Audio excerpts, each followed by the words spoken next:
come, Philadelphia, on the run, stand up and cheer. Number one, Philadelphia, here they come, team of the year. 1, 2, 3, 4, 5, 6ers. 10, 9, 8, 76ers. 1, 2, 3, 4, 5, 6ers. 10, 9, 8, 76ers. Clap your hands, everybody, for Philadelphia 76ers. Stomp your feet, everybody, for Philadelphia 76ers. Here they come. Here they come. Here they come. Here come the Sixers.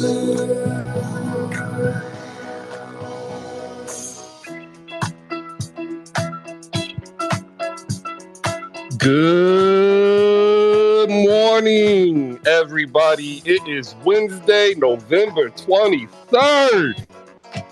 Woo! Great day. Sun is shining, the sky is blue, and Doc Rivers is a great coach. Let me hear you say it, everybody. Say it with me. You're not on stage. No one's going to hear you. Doc Rivers is a great coach. Brought to you today by SlamGoods.com. Head over to SlamGoods.com. Use promo code HoopSpaces. Save 15% off your entire purchase. May I suggest you pick up the Allen Iverson Rewind series and have a little bit of Sixers history. It's $9.99. Go save yourself $1.50. Get you a good cup of coffee. As always, for those who make part of their day, part of our day, thank you. I love it. Take us out.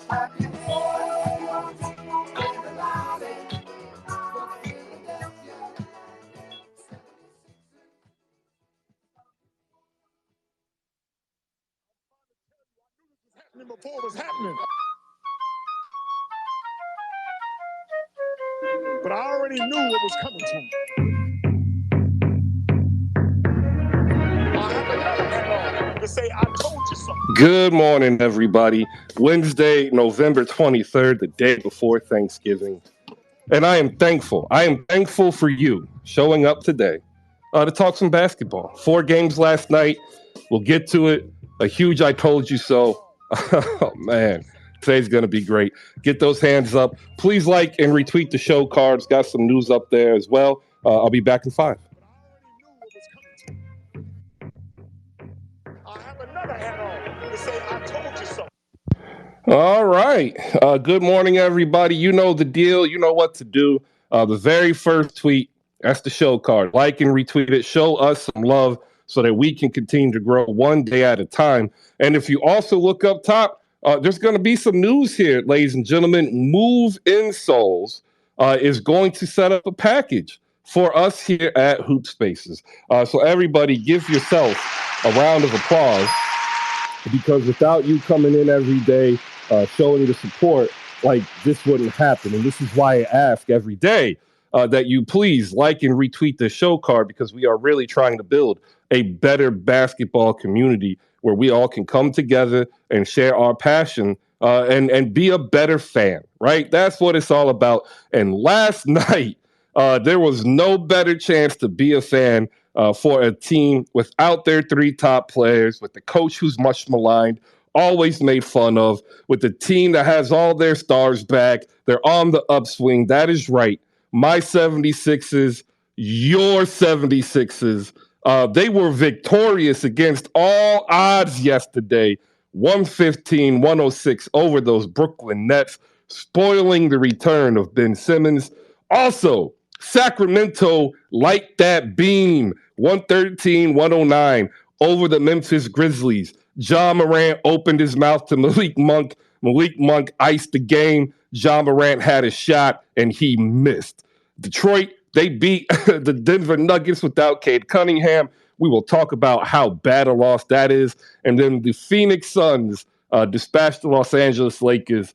But there are two things that we need to talk about. And one of them is the NBA Twitter's inability to admit that Anthony Davis is an MVP caliber player. And second, NBA Twitter doesn't want to admit that they want Pat Bev on their team. All right, there we go. If you want to come on up, raise those hands. There's already a few hands up. Please like and retweet the show card. Hey, and if you look up there, the move insoles, ladies and gentlemen, like that is founded by Damian Lillard, Nate Jones, and there's other players behind it. So hop on there, right? And go check them out, because once that goes up, you'll be able to save some money. And I'm telling you now, I have a pair, right? They sent me a pair in the summer, and I have not taken them out of a pair of shoes that I use to walk every day, right? I don't know if you have flat feet or bad arches, but these are the real deal. And they're actually getting ready to open up a new line, which is more of your comfort wear. So like if you are now like me, sitting on a chair underneath a desk and you work in an office, is going to help you out there as well. All right, get those hands up. We have E.K. Johnson, JFK, Bakari, Micah, and Joel, the Dutch Nuts fan, getting ready to come up to say mornings and salutations before we break in to some of this basketball discourse. We will go first with the person who first had their hand up that I saw, and that is Joel, the Dutch Nets fan. Good morning, good afternoon, Joel. I hope you are well. Good day, sir. And how are you? Yeah, I'm quite okay, thank you. And Chris, you know that I like you, right? You're a cool guy and all that. So I just have one request for you today. All right, I'm all ears. Can we not talk about the Nets Sixers game? Nah, man, I'm sorry. There's only 4 games. I got 3 hours, so I don't know what you want to do. We'll get to it probably in about 15, 20 minutes. I know that E.K. Johnson here, he has written out a prepared statement to invalidate his previous position, Joel. My question to you before we get to the rest of the people, I was on the Nets post-game space, right? I don't think it was that bad a loss. I just want your honest opinion. Do you think it was that bad a loss? And then we'll move on and say hi to everybody else. Just a quick yes or no. Yes and no. Like in the grand scheme of things, it's not that bad of a loss. It's a bit of a trap game, but it's symptomatic for the inability of our front office. So in and of itself, no, it was not that bad of a loss. There you go. See, we can share a common ground here. All right, we'll go next to Micah Clark. Micah, good morning. Good morning to you, Chris. How are you doing? I am good, and I just realized, though, that I did not bring my water bottle. Oh, man, you got to do better. Anyways, you know what? I want to start the morning with a few basic truths. Number one, as always, it's a great day to talk hoops. Number two, Coleslaw is elite. Number three, Luka Doncic is him. And showing undermanned against a fully stacked team that Doc Rivers is a great coach. So there you go. And that's a Mavs fan, ladies and gentlemen. Shout out to the real ones who know Doc Rivers is a great coach. We'll go next to JFK. JF, good morning. Morning, Chris. Man, you sound like Stephen A. Smith in the morning today after a Cowboys loss. Like, you sound really, really good about yourself. Happy birthday to you or whatever you're celebrating, because that was a fabulous intro. I didn't even know the 76ers had an intro song like that. I guess you can tell how long they haven't won in a while since how old that song is. Who made that? Casey and the Sunshine Band? Pretty old song, but I got to say this. Shouts out to Paul Reed, Orlando native. Look, the man did his thing. 31 minutes and dropped 19 points. Like, you got to – everybody was trashing this man and saying, oh, Paul Reed. Man, I knew Paul Reed was going to do his thing. He's all right. We got to put respect on J. Cole's brother, Tobias Harris. Like, there's no way that, they talk all this mess about trading him. Look, Tobias Harris is a legit player, okay? Probably one of your most stable, consistent players on the 76ers. But, Chris, Today is a great day because my slander of Ben Simmons continues. Okay, the curse is with the Nets. There's no way you can have KD, Kyrie, and Ben Simmons and lose to a team with no Joel Embiid, Harden, or Maxey. Doc Rivers did a great job. I saw him on the court trying to coach them up. That's something I would have probably trying to do with my first year players or my young guys. He did a great job. He kind of looked like Eric Spoelstra a little bit. But look, Chris, it was a great game last night. You know what I'm saying? I enjoyed it. I think the Nets, they still have a lot of things to figure out. But this is a off question or, off topic question. The Boston Celtics look a little bit better without Ime from last year. So that's all I have to say. Appreciate it, Chris. All right. The song was written in the 70s. It was written by Randy Childress, who was at Temple University. He worked odd jobs to pay his tuition. And it played until the 83 finals. And then after the 83 finals, they stopped playing it. And then they brought it back like in, I think it was 2011 or 2012 in the midst of the end of the process or midst of the process, because they had bled so much fan support that they wanted to bring back, the good vibes of when they actually won.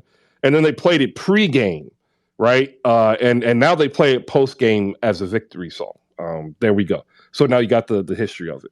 And Chris, to be honest with you, I think they had a good luck charm from the actors of Abbott Elementary. They came in and rang the bell for y'all, so I think they brought a little good luck. That was a great show if nobody's seen it before. All right, there you go. Next up, we'll say good morning to Bakari, a Celtics fan who probably took delight in the Nets' demise as well. Bakari, good morning. How are you? I mean, tonight was a win-win. I mean, if the Sixers lost, I'm happy. The Nets lost, I'm even more happy. Feel me? So, but shout out to the Sixers. You know what I'm saying? I mean, I'm not gonna give any credit to Doc Rivers today. I'm gonna give a credit to Paul Reed. You are a great rebounder. You played great I mean, I want to say amazing, but like you played good defense. You have very, very. One day you'll be very skilled, but currently you don't have a lot of skills. But you do know how to use your body, which is great. I want to give a shout out to Ben Simmons. For if you guys saw in the game, he gave the MJ shrug. Ben Simmons. I don't know, man. You're not very close to MJ. I mean, the old heads say he's basically a god, so you're nowhere near that. But I like the confidence. I don't know, man. I was expecting a lot of people I know were betting against the Sixers. You know what I'm saying? But I don't know. This Nets experiment is failing. If they cannot beat a Sixers team without Tyrese Maxey, James Harden, or Joel Embiid, I don't know how they're gonna beat even a competent team in the playoffs. I don't even think they're gonna make the playoffs, to be honest. But maybe playing again. It's what happens when you run into a buzzsaw known as greatness. Greatness. Oh yeah, that's a crazy take, man. Come on, it's a crazy take. How's it crazy? Like, you know what? I'm gonna put people keep saying that Doc Rivers can't coach up his players. Yeah, no. I'm not talking about Doc. About Nets not making the playoffs. That's a crazy take.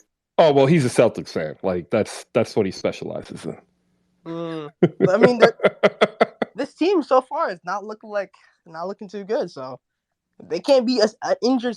For not even injured, they're not even a non-competent Sixers team. Like, I don't know.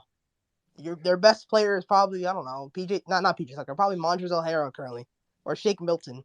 I don't know. Shake. All right. There's a whole rack of tweets up there, ladies and gentlemen. Doc Rivers post game.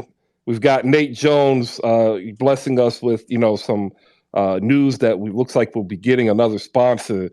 And then there's some joviality posts, but there's also a poll. Are the Kings better than the Nets? That actually came out last night in the Nets post-game spaces.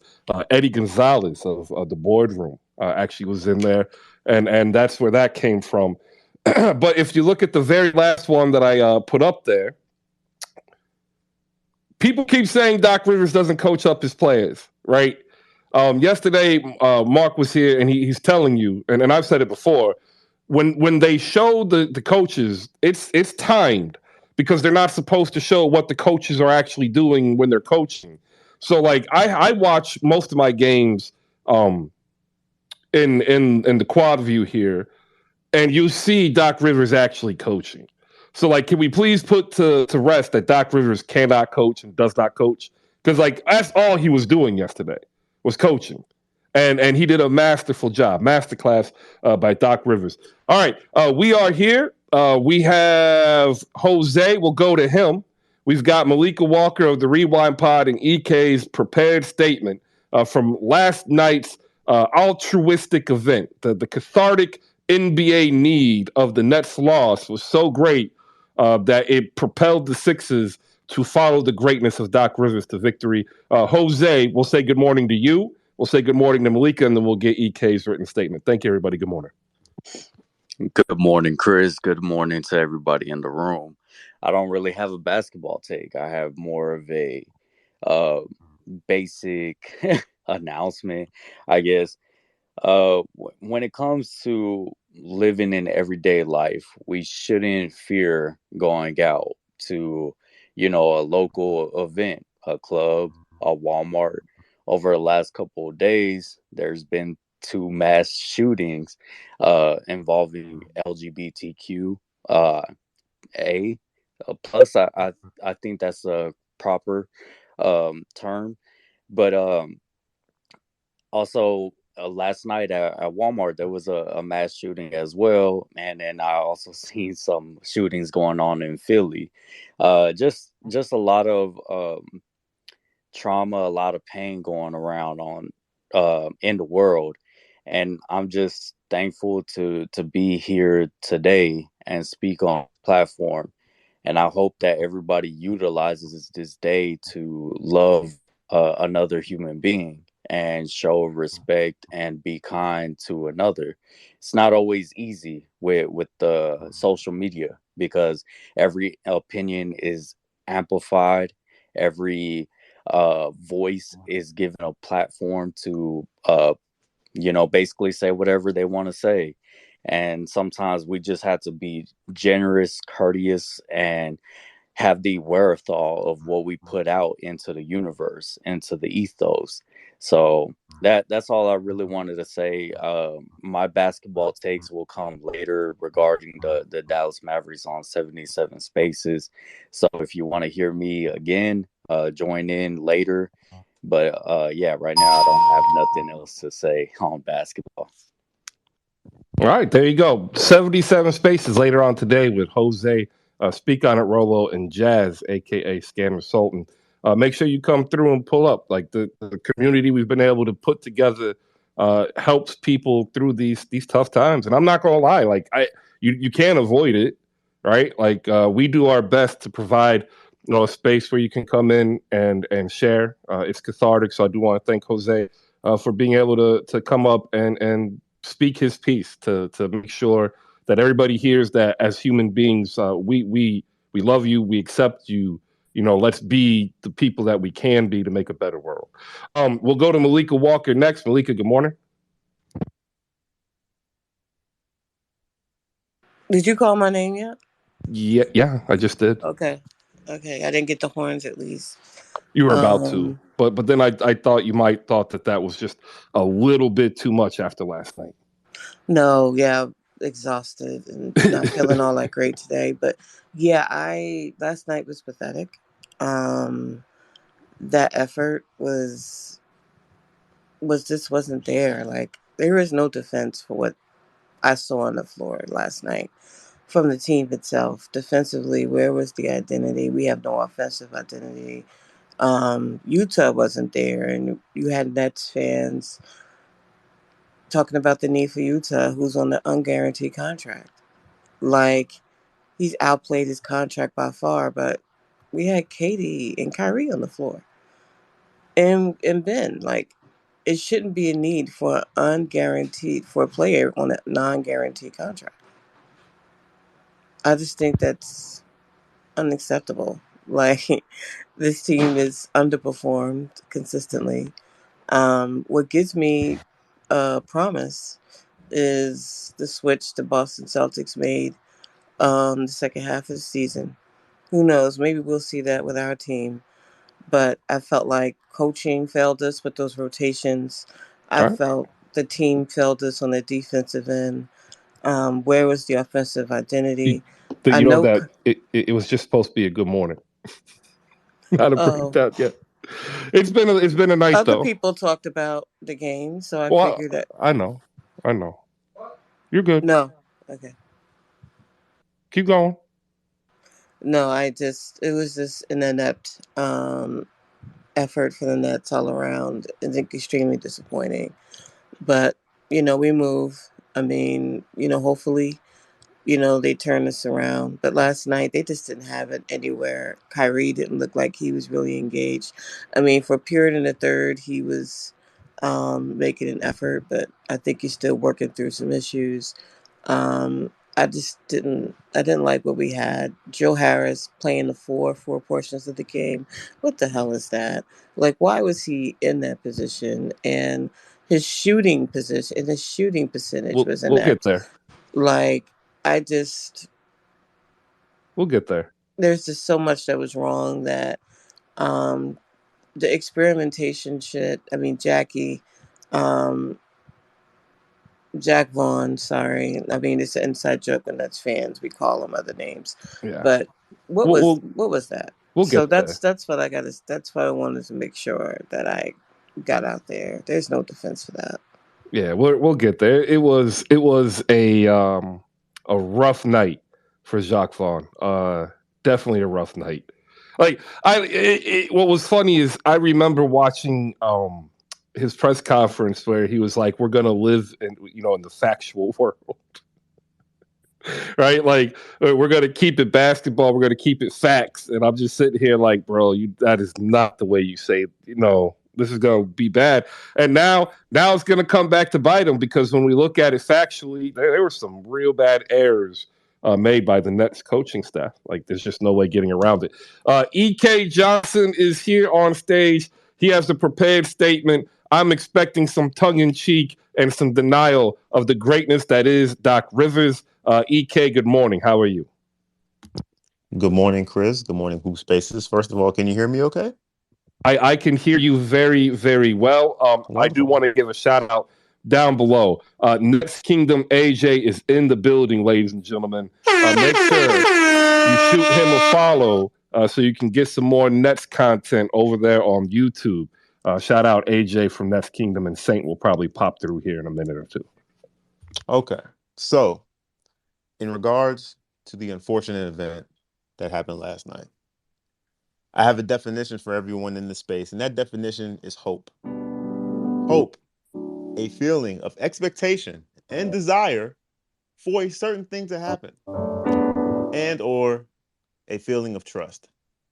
The latter is what I had in the hapless team that is the Brooklyn Nets. I had a feeling of trust that two first ballot Hall of Famers in their prime would be able to put away the Philadelphia 76ers equivalent to the G League team with an overrated Tobias Harris. And unfortunately, that did not happen.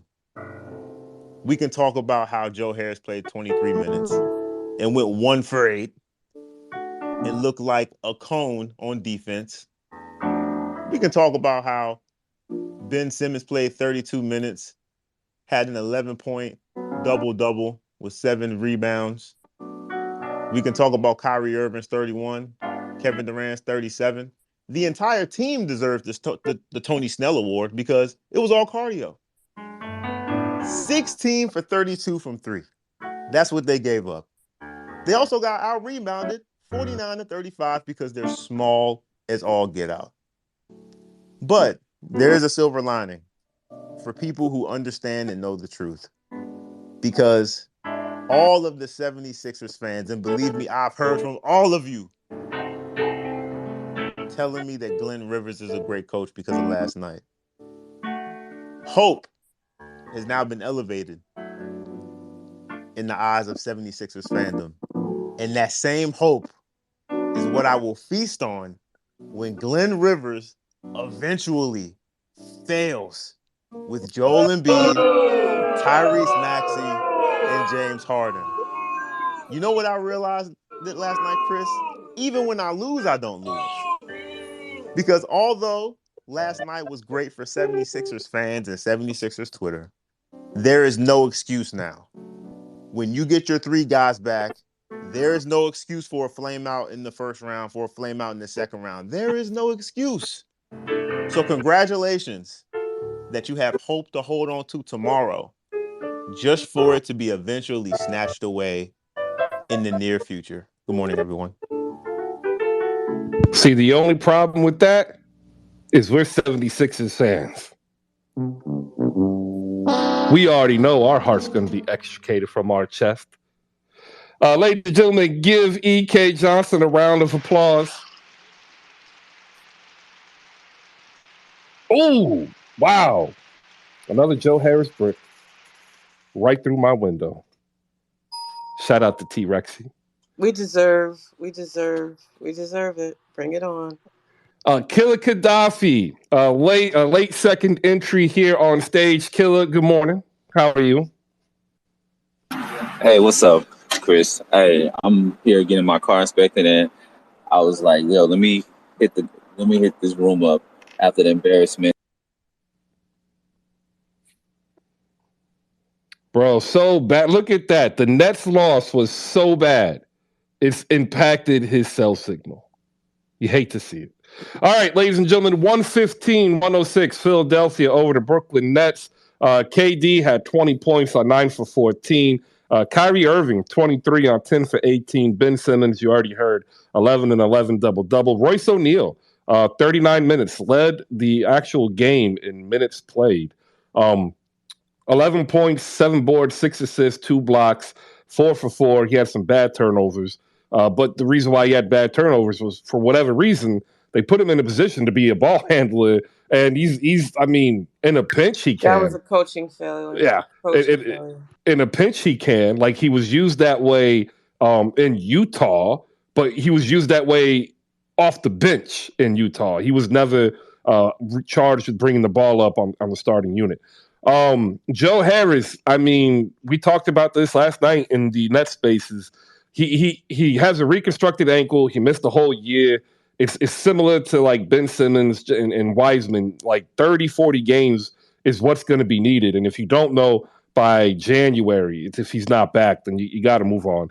Patty Mills, 13 minutes of nothing. Seth Curry had 24 minutes. He looked pretty good at times, still getting back his legs, 14 points on 5 for 12. But for whatever reason, like, I don't know why, but it was Patty Mills, Seth Curry, Joe Harris on the floor at the same time. Good God, that was just bad. My damn head.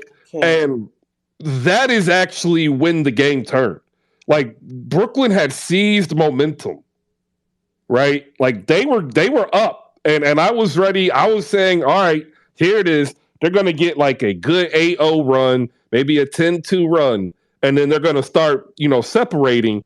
And then Jacques Vaughn, for whatever reason, the MVP for the Sixers last night, played that lineup. And Tobias Harris' son, Joe Harris, Tobias Harris was too big for Patty Mills. And then when they started throwing a double at him, he was able to swing it across and get George Niang for a corner three. Absolutely hilarious. So there you go. For the Sixers, who are out without Joel Embiid, without James Harden, Tyrese Maxey, they started P.J. Tucker, Tobias Harris, Montrezl Harrell, Shake Milton, and DeAnthony Melton. Ladies and gentlemen, P.J. Tucker played as many minutes in this game as he is old, 37, and he scored 0 points, and the Sixers still won. Like, how insane is that? A man on the winning team pulls an actual Tony Snell, and we cannot give him the Tony Snell Award because his team won. Amazing. Tobias Harris, 24 points on 10 for 21. He went down what looked like what could be an ankle injury that was going to keep him out for the rest of the game. But he came back, and you could still see it, but like he came back, and he was pissed. Like, it was a different Tobias. He became locked in. He had 6 points uninterrupted in a row, abusing Joe Harris, and the Nets did nothing. Like, they all just stood around and was like, oh, Tobias Harris ain't gonna, oh. And then here it comes again. Oh, it's just, oh. And then by the time they actually decided to play defense, we got up. And the stem had been, the tide or the wave had been stemmed. The momentum came back into Philadelphia's favor after Doc Rivers reinserted Paul Reed, who ended up having a block, a steal, 2 offensive rebounds that set the 76ers up for success in that fourth quarter. Shake Milton, he had 14 shots. DeAnthony Melton had 16. They combined to go 14 for 30. That was far better than what I thought, specifically DeAnthony Melton, who hit 2 step-back, dead-to-right threes from the top of the key, which is not his game. Georges Niang, 16 points off the bench, 4 for 5 from deep. But he once again, took Kevin Durant to the hole with that 40-year-old YMCA game and got that weird, strange bucket. Furkan Korkmaz with 2 threes and the reverse wrong-footed left-handed to right-handed, back to left-handed Euro that missed. Well, that was one of Paul Reed's offensive putbacks. Like, it was insanity. The lack of defensive awareness and acumen by the entire Nets team to not be able to get a hand up in front of people who aren't known as shooters. There was a point where Shake Milton was unstoppable.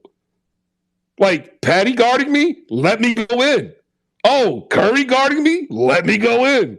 There you go. Like, that is what happened. And all throughout the entire game, all you saw was Doc Rivers coaching his players up, taking them to the basket and running them through drills while explaining what they need to do to stop the Brooklyn Nets. Boom. There you go. Great coach. Killer Gaddafi back with us. Go ahead, son. Hey, what's up, Chris? How you doing? I'm good, man. I can't complain. Hey, I was saying the worst thing about this thing is that I have to tell you that you're right. I have to tell you about Doc Rivers being a good coach. Not good. Not good. Great. You got to say the word. Great. I'm not gonna say it like Tony the Tiger. I'm gonna say he's great. He's great. He's great. But as a Nets fan, look, last night I saw Sean Marks was trending on Twitter. Look, I don't want to hear anything about, Sean Marks sucks. He does. At the same time, there's no excuse for a team that's missing Joel Embiid, Maxey, James Harden. There's no reason that the Nets should have lost that game. They were, like Charles said, I don't even really listen to them when they talk about the game and things like that because most of the stuff is comical. But the Nets were fighting from behind majority of the game. And the thing that Doc Rivers said, his team wanted this win. Like I said this yesterday, this is a toxic relationship. Look, the KD and Kyrie thing does not work. I know a lot of Nets fans feel like, look, don't blow it up yet. Give it a chance. No, we're year 4 of this. Saints said something, and I'm going to roll with that ever since then. We know what a championship team looks like. We know how a championship team acts. This is not a championship team. This is a toxic relationship. This is a marriage that should end. Look, I understand Kevin Durant is saying all the right things, but there's no way he's happy in this situation after all the crap he said on his burner account about the Oklahoma City. He's in a worse spot. Like, this has to be the worst situation he's been in. And I'm not gonna say he's blameless because he chose to be here. He chose to leave Golden State where it was a situation where he said, "Oh, all I want to do is hoop." Well, you could have did that in Golden State. You're in Brooklyn. Like, this team needs to be. Look, I'm like this. If somebody can explain to me how this team can retool in their current situation with Kevin Durant, that's going to be 35 years old, to be a championship team, I would be against blowing it up. But there's no way. You have to blow this up. You have to blow this up. This is not working. It's not gonna work. As a Nets fan, I seen the same thing. It was when we had Darren Williams. Like, all right, we're gonna get Lionel Hollis. Lionel Hollis is gonna make Darren Williams tough. Like, no, Steve Nash is on his couch last night laughing. Like, oh, I thought I was the problem. Oh, things haven't got better yet. Oh, okay. Like, no, you got to blow it up. I know some Nets fans not gonna like that, but what else can you do with this team? What else? No, I'm not for blowing it up. No. Malika, what else can they do with this team? What? I mean, what is the goal? Are we going to be an 8 seed? Are we losing in the first round? Like what? Like Kevin Durant's going to be 35 years old. Like Kyrie, is Kyrie really going to re-sign with this team after what happened? No, he's not. He's not going to re-sign. That's what I'm saying. So, what are we doing? Like this? Like I'm gonna say this as a joke, but this reminds me of my situation with my baby mama. Like it was a toxic relationship. Like look, like no, we gotta call it quits. Like I'm not there. I'm not there. I am no, not. like look, I understand we can't make this work for the kid. If we ain't happy, what are we doing? This is a toxic relationship. The Nets are a toxic. This is a toxic situation. We see it up and down.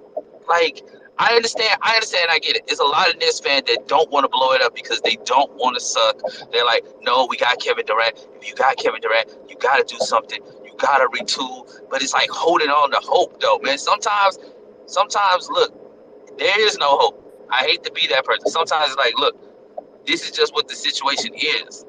Like, how? All right, hold up, Killer.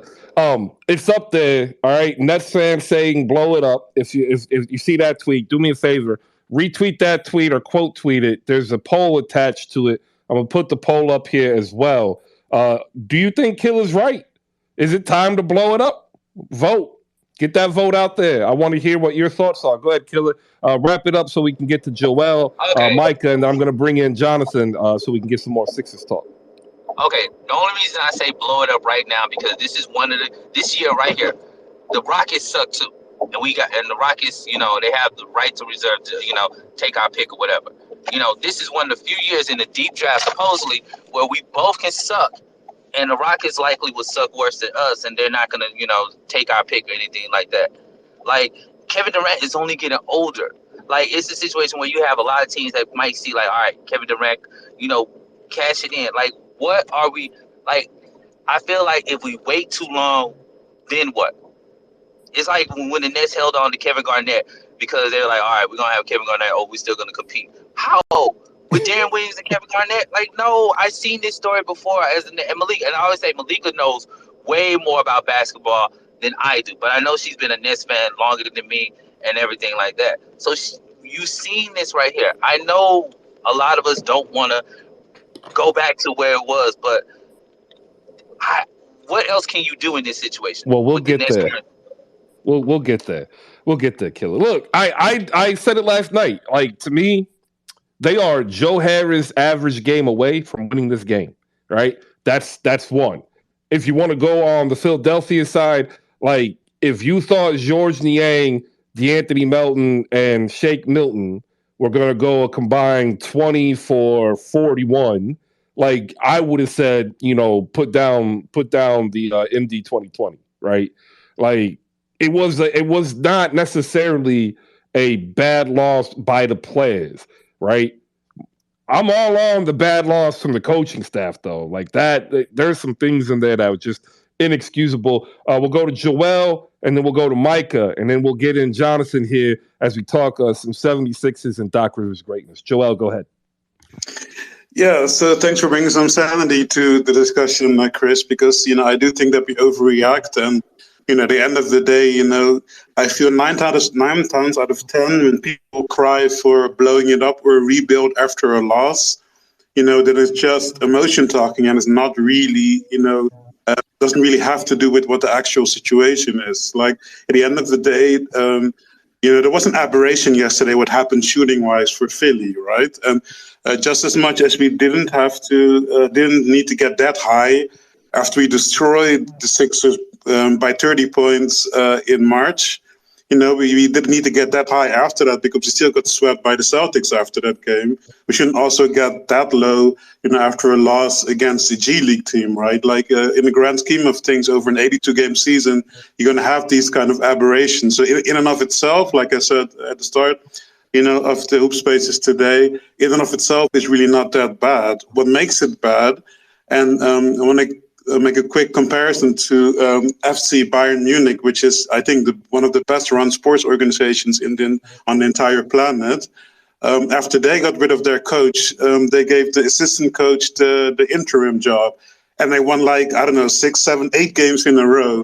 And the media were crying, like, "Hey, give him the job already!" And some of the fans were crying, "Give him the job already!" But what they did is they said, no, we gave him the job, till the end of the season or till the mid-season break. And that's what we're going to do. And we're going to discuss, during the break. And that's what they did. Now, they ended up giving him the job anyway. And he's currently the head coach of the German national football team at the World Cup. But they did give him the job eventually, but it didn't jump the gun. Right. And because one of the problems is there's always a honeymoon phase with an interim coach. And more importantly, our defense is trash. Even after those 4 games that we kept teams under 100, our defense is trash. And Jacques Vaughn, over the years, was our defensive assistant, right? So that's one of my biggest issues with Jacques Vaughn is that, if he was responsible for our defense, and our defense has been trash for years, that's not going to change if you make him the head coach, right? So Jacques Vaughn is superior to Nash, absolutely. I would have liked to see a little bit more patience by the front office, but that's the main problem. Our front office right now is not performing at a high level, but it doesn't mean that you blow it up if you have KD, Kyrie, and maybe Ben Simmons slowly coming back to being Ben Simmons. There's no way that you blow it up. Definitely not right now. We have seen, the Bulls have a great start and implode. We've seen the Celtics do the opposite. It's too early for all of that stuff, right? So that's why I say it's one game. It is a bad loss because of the bad defense and the lack of effort. And the Sixers were a G League team, but it's not enough to say blow it up. Absolutely not. All right, Mike, your thoughts?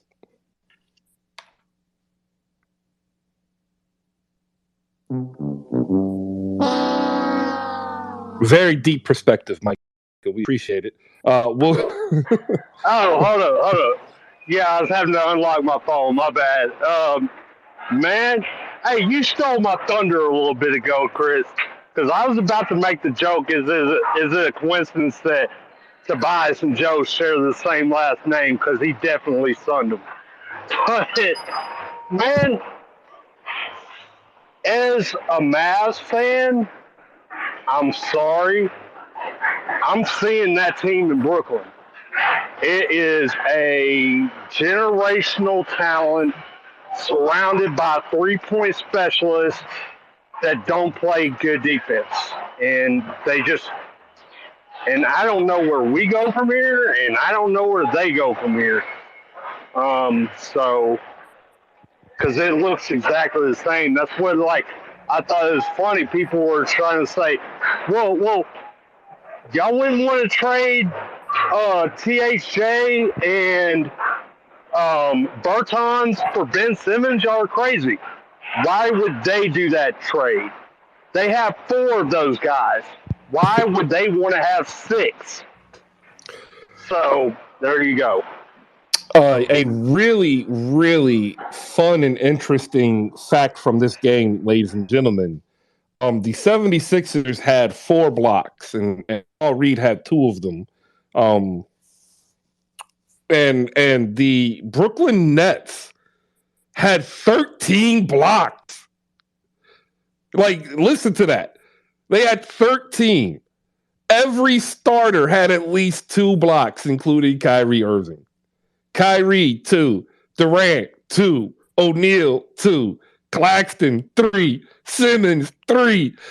You can't even say they weren't playing defense because they weren't actually playing defense, but they were playing individual defense, not team defense.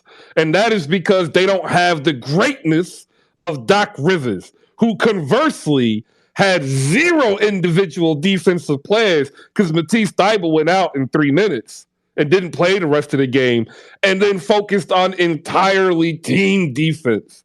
Like, greatness, Jonathan. Ladies and gentlemen, this is Jonathan Hattie Hart Harris. Sundays are for basketball. Shoot him a follow. We'll be getting the Sundays are for basketball videos up on the YouTube channel.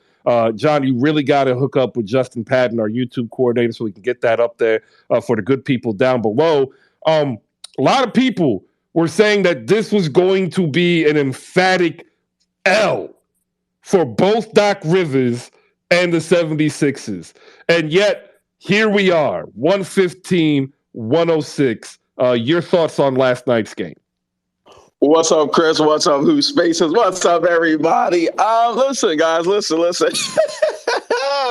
Georges Niang has thrown the Nets world into shambles. And it's not all Georges Niang's fault, guys. It's not. Georges Niang didn't do this to you. That's the funniest part about it. I warned you guys weeks ago about Benjamin Simmons. You guys are talking about this is an aberration. The Sixers just went off. No, you guys know what time it is. This is who these guys are. Benjamin Simmons, and I'm gonna remind you guys again why I call him Benjamin Simmons, because he has no J. He's got no jump shot until he gets one. His name is Benjamin Simmons. This guy, you guys are sitting here telling me, well, he's coming back to who he is. This is who he is, people. This is what I warned you about. I told you who this man was. This man has not developed into a better basketball player. I kept saying, he's been the same player that he was since his rookie year, and I was wrong. He's worse now, people. He's not even as good as he was his rookie year. People are telling me, well, you're just a hurt Sixers fan. I'm a happy Sixers fan because this bum isn't on my team anymore. We got Georges Niang up in his grill talking about let's go. What can Ben Simmons do besides get somebody to assist him under the net? He can't do anything. He can't create his own shot. There's nothing he can do to respond to Georges Niang, people. Open your eyes, Nets fans. Open your eyes. This is who Ben Simmons is. We got this guy. We got this guy. I'm not done yet, Malika. I got more. I got more coming.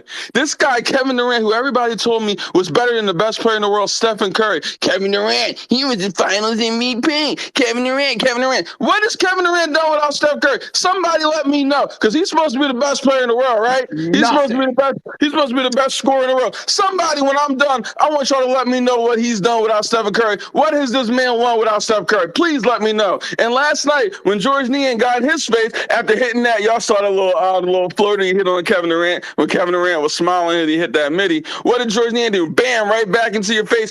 These guys are not ready for the big time, baby. These guys are who they are. And I told you guys a couple weeks ago, I said I'm going to break my rule and I'm going to count these guys out before Christmas. I'm counting them out, man. I'm doing it again. These guys are done. The people who are saying blowing it up, they're right. Blow it the hell up. And I got a couple suggestions for you guys. If you guys want, we can give you Tobias Harris and a pick for Kevin Durant if you want, because it's looking a little shady over there. It's looking a little shady. And y'all saw what Tobias did last night. Y'all can have that on your team. You can have somebody to still get you some shots. So you'll still be all right. Or what you can do to help my boy get his fifth ring a little bit easier, you can go ahead and send him back to the Golden State Warriors. Kevin Durant's done. Ben Simmons is a bum. I told you. Malika, you better get it through your head. Nets fans, Ben Simmons, 11 freaking points. Chris, you could have went out there and got 11 points. Me, I could have went out there and got 11 points. Joel Malika, you could have got 11 assists. All you got to do is pass it to Kevin Durant. Are you kidding me? This guy's a fraud. Ben is a fraud. Jesus, what the hell was that? It was the truth. It was the truth. A lot of anger. He's obsessed with Ben Simmons. He talks about him all the time. Even I'm obsessed with the truth, people. We deserve the slander. We deserve the slander. Last night was atrocious from the team. There is no defense for what they did last night. But Jonathan is a Ben Simmons hater. He's obsessed with Steph Curry above his own team. I don't, his opinion means nothing to me. This is the pain talking. Don't let the pain take over. But like I said, there's no defense for what the Nets did last night. It was terrible. But Well, guys, quickly, Malika's Jonathan, obsessed with no. Kawhi over her team, but Kawhi doesn't play basketball anymore. Stop it, John.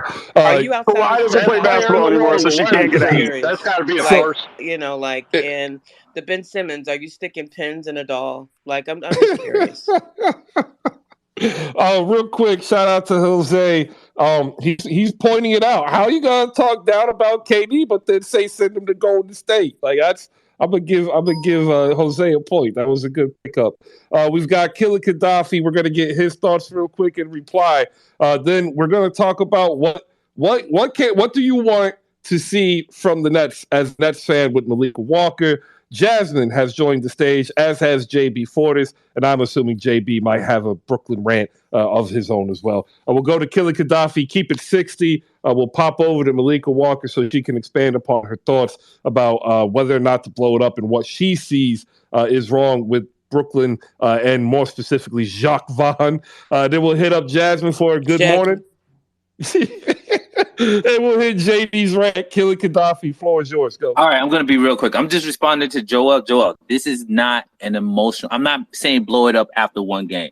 If people see my tweets, I've been team blow it up once Kevin Durant demanded a trade because the situation is just too toxic and it's not emotional. I think the problem with a lot of Nets, they are emotionally connected to Kevin Durant and Kyrie because they don't want to go back to the team that was, because they felt like these players changed everything. They brought us, made us relevant, blah, blah, blah, blah, blah, blah. That's why people are holding on to this situation and say, no, you have Kevin Durant and Kyrie Irving. We had them for the last 3 years. What have we done? What have we done? No retooling. Like this, again, I compared the situation again with my son's mother when it was like, okay, let's try therapy. What did the therapist say? Y'all don't need to be together. Okay, this is the situation. This is a toxic relationship. End it. I'm sorry. What if somebody can explain to me how this team right now, with no cap space, with no draft capital, with Kevin Durant that's going to be 35, a Kyrie Irving that's unhappy, a Ben Simmons that's trying to find his confidence, and the coaching situation, the owner situation, the general manager situation can retool and compete for a championship, I'm all for it. But with all that together, I don't see it. So what are we holding on to? Thank you. I'm done. All right, there you go. And if you look up top, we're going to do the read a little bit early so we can keep the flow going of the conversation. I want to thank every single person who's come through. But like, there's a lot of y'all, and there's only one of me. And like, when I look at the very first tweet, the show card, I don't see a lot of y'all helping me out singularly. I want to say thank you to the 16 people who retweeted and the 19 likes. But like, there's 77 people currently. And like, to be honest, like, we track it, we're already over 180 people for the show because it's still morning. People come in and out. Do us the favor, please, like and retweet. Like, that's the bare minimum we ask so that we can show the engagement and then we can get like the support we need specifically for me. Like, I didn't get the review done last night or this morning because I had to take up a shift to pick up some extra money because like life happens, unexpected bills happen, and the amount of time and energy that I put into this exceeds a regular 9-to-5 job. And like, I needed to take a break to go handle personal life stuff. In order to continue to build, like, the next step is to monetize. And that it's only going to help, or it's only going to happen with help from you in the community. And like, I'm not asking you to pay me for anything. I'm asking you to like and retweet, and then I'll do the rest of the work. For instance, with Move Insoles, we're hoping to hear back from them to get this package set up that we can offer you access to high quality player used and driven performance equipment, right, at a discount. And that's what we're trying to build so that Malika Walker can also be successful, right? So that once Johnson has more time, Sundays Are for Basketball can be successful. Like, we've had people already succeed. Hawks Fan TV has succeeded. We have the Golden Spaces with Nat Fluential has succeeded. Success is here, but to get the larger success, we continue to need to build. And the only way to build is by getting your support. And also, shout out to our sponsor, Slam Goods, and shout out to the Pickup Card Game, who's down below. You can go to slamgoods.com and save 15% off your entire purchase. And the latest tweet that I shared was the one that I had out yesterday. and it's about the Kobe Bryant retirement bundle. You'll get the retirement episode and you get the dedication episode issue, and it's on sale, right?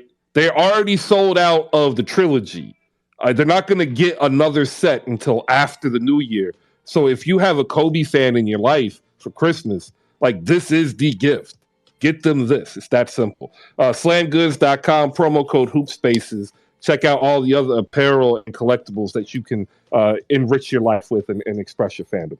All right, up next, we're going to go quickly to Malika Walker. She's going to tell us her thoughts in depth about the game.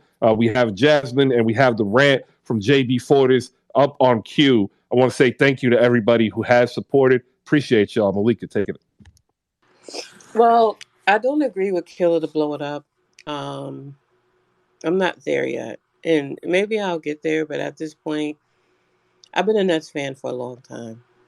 And not since Jason Kidd have we had a player on our team that can actually make, that has that star power that can actually do something. I'm not ready to give up on KD. I'm just not.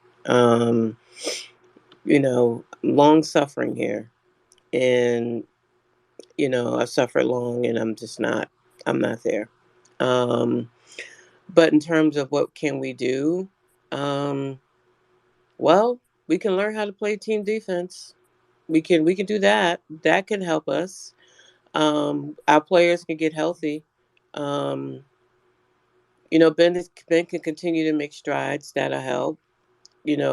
Kyrie isn't, what do we know? Kyrie, Kyrie is Kyrie. He's not going to re-up with us, but what are we going to do? Are we going to try to trade Kyrie? I don't think trade Kyrie with everything going on. It's that, he's going to turn it around. Got to believe that. I mean, he's going through a lot right now. Maybe he just needs a little time with it. But I'm not giving up on KD. We need to sign Utah, obviously, because the unguaranteed contract is not it. Like, he's vital to this team. Our shooters need to be, we don't have a consistent shooter to me. I mean, Seth is on one night, next night he's bricking. Joe Harris, he'll shoot a few and be at 40, 50%, and then the next game not hit a shot. And Patty Mills, it's like, he's like, opening the door and just going through it. He's like, there's nothing, he's such a liability on defense, it's not funny. And then he's not hitting shots. So our shooters are not, our quote-unquote three-point shooters are not consistent. And then we're going to have T.J. Warren coming off of an extended injury. So that situation's not tenable either. We don't have a defensive big in our lineup. So when we're playing somebody like Steven Adams or Joel Embiid or a five or a big with some sides, it's a problem for us because we can't handle it. And and Sean Marks refuses to get us a defensive big. True point guard. I mean, if it's not going to be Ben bringing up the ball, Kyrie is more of a combo or two to me. We need a real backup point guard. We still don't have one. So we have Royce O'Neal bringing up the damn ball. That was a joke. There are holes on this team that we need to figure out. Maybe some trades are out there. I don't know what kind of trade, but the team that we have now, something needs to give, but KD needs to be on it. That's all I got right now. Mentally, I don't really have anything else at the moment. So maybe, Killer, I'm not with the blow it up. I'm curious of what Joel thinks. But that's where I'm at. Yeah, I also do not believe they need to blow it up. And in fact, I know there's at least 5 trades that the Nets could readily make that would instantly improve this team, right? And I was talking to Mike Scotto from Hoops Hype last night, and we should have Yassi Goslin in the 11 or 12 o'clock hour if he can make it. I happen to think, and a lot of reporters happen to think, that it is going to be an extremely busy trade season. that a lot of teams are, and the Athletic actually put out a story today, like a lot of teams are kind of not wanting to deal with Adam Silver in the league office if they're going to be accused of tanking. And the only way that they can ensure that they have the ability to increase their lottery odds is they have to trade players that would end up, helping other teams more so than themselves if they keep it. And like San Antonio is a team that has a couple of players that would actually help solve the problem. Miami, if they tend to grow, trend downward, has a couple of players. But I'm actually high on Miami and think a lot of people need to chill and settle out with them as well, because I believe they can be buyers too. This is going to be a supercharged rush to the playoffs, right? I think maybe post like pre lockout, when it was really super busy, I think we'd be able to see that type of movement. Killer Gaddafi's on Team Blow It Up. Malika is not. Joelle, she asked what your opinion is. We'll go to you. We'll say good morning to Jasmine, and then JB Fortis has his rant and thoughts on Brooklyn after that. Go ahead, Joelle. What do you think? Yeah, so I definitely agree with Malika on that because, I've been a Nets fan since the Vince Carter era, so I've also been there for a little while. But yes, this is the first time since Jason Kidd, that we have, a player of that caliber, right? So I don't feel that you give it up. And sometimes, right, and that's what I feel also with what Killer Gaddafi said, sometimes when you are tired of something, it doesn't mean that the situation is exhausted, right? So, and trust me, I'm exhausted as well, but because we are tired of all the drama with the Nets, doesn't mean that there's not a way out for this team. So I don't think you will ever, because we'll never get, or maybe you will never get, a generational talent like KD ever again. Right. So I do believe that you make it work also because I think, that with the current roster, even with TJ Warren coming back and with a couple of tweaks, we beat Portland, for example. We've beaten some good teams. There's still a lot of room for improvement. Right. Like Kyrie being out 8 games, I think it is costing us games right now because he needs to work himself back into the rotation again. We don't play the same way we played before the suspension. Right, so also that is costing us some games right now. Having to work Kyrie back, into the flow of things right now. So yeah, like I said, I agree with Malika on that, and you try to make it work somehow. I think one problem I feel with the front office, Sean Marks during the preseason, of course, after you won like the last 2 games, he said, "No, we're not going to get it big." He's happy with our front court depth. He's happy with our center rotation. We've been dead last for years in defensive rebounding percentage. Like if that's not a fireable offense, what is? Hey, I'm with you. I'll give you the first trade, right? The first trade would be acquiescing to the Spurs' desire to get 2 first-round picks for Jakob Poeltl, right? You also would be able to add Josh Richardson because you have to match salary, sending out Joe Harris. You'd also send out Day'Ron Sharpe. And then so you would end up getting $21.5 million on your books for this year, but they're both on expirings. And you give up 2 future first rounders. You give up your own this season. You keep the one that's the better of Philly and Houston, right? And then you give up your own 2028. And then you keep the other ones that you received, in various trades. And I think that would go a long way in fixing some of the issues because you'd be able to start Jakob Poeltl. Claxton could either start at power forward or come off the bench as the first big. And then you add another defensive-minded shooter who's more athletic than Joe Harris, right? And then that kind of sets the table to put Seth in the Patty Mills role, have Ben Simmons be able to play either as a starter or off the bench. And that, to me, is a far better lineup going in to the April push for the playoffs. So, like, there's just one, idea. We'll go to Jasmine. Appreciate it. We'll go to Jasmine real quick to say good morning, get her thoughts on the greatness of Doc Rivers, and then JB Fortis is queued up for his shot at the Brooklyn Nets. Good morning, Jasmine. How are you? I'm just so happy you changed the name of this Spaces because I don't even have to say it. Like, you already know what it is. And I just would like to say about Coach Doc, the reason that he had success last night is because he had coachable players on the floor. Do with that information what you will.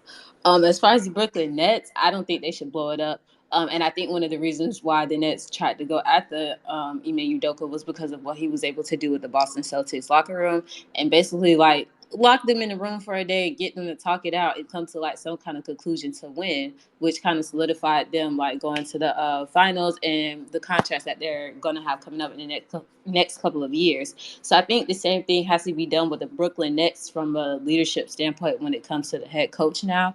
Like you have to find a way to get all of your players on the same page. I just think it's like it's too much toxic work environment stuff that's going on. It's obviously translating to the court, because if it was just purely about basketball, they probably would be better off right now. But because there's so much going on and all of the players are involved in something or some kind of quote unquote controversy individually, it started to come together collectively and make them look bad. So I don't think they need to blow it up. Ben Simmons has been overrated since he received that Rookie of the Year award. So I'm just confused on to why people are like kind of hating on him now, because like y'all thought he was a shit back then. Now all of a sudden his shit stank and nobody wants to support him. But he won it over people like Jason Tatum. I think Donovan Mitchell was in that rookie class too. A whole bunch of other players who could have won it. So it's like now when you guys are asking more of Ben Simmons to perform at the level you think he should be at, he's like in a sense taken aback by it because y'all never demanded him to do more. Y'all were okay with him just doing defense and maybe hitting a free throw here or there. But now you want him to be an integral part of the team, and he doesn't really know how to live up to that standard now. So I think it's just give them time. By the end of the season, like you'll know whether or not they need to blow it up or not. But even still, like I still think they could get it together by the time the playoffs come around, because again, it's not just basketball that's impacting them. It's a whole bunch of other stuff on the court. All right, there you go. I think so as well. JB Fortis is back with us. Quick note, if you get disconnected, check to see if you have the latest version of Twitter. We're having some people who are reaching out saying, is the space still open? I'm like, yeah, you just got bumped out for whatever reason. More than likely because they're going through the process of identified coding that they are going to either take out or fix, is what I was told. JB, you're back with us. We are queued up for your thoughts on the Brooklyn Nets loss to the 76ers. We still have 3 other games we're also going to want to get to, ladies and gentlemen. Thank you for coming in today. Hope you're enjoying your hump day. JB, go ahead. Oh, boy. I tried to tell you yesterday, literally in this space, I did a rant about how Kyrie Irving and Jaylen Brown and everybody were trying to set up the Brooklyn Nets for success. And lo and behold, facing a team that was down 3 starters, not just 3 starters, but the very best 3 starters, they lose again. And what I haven't heard anybody bring up, and I'm going to use some quotes against you, Chris, and some quotes from Malika in this that were literally just made just a couple of minutes ago. But what I don't hear anybody bringing up is the act of God and what God does in these games. I have the stats for Paul Reed from last night, and it was 31 minutes with 19 points.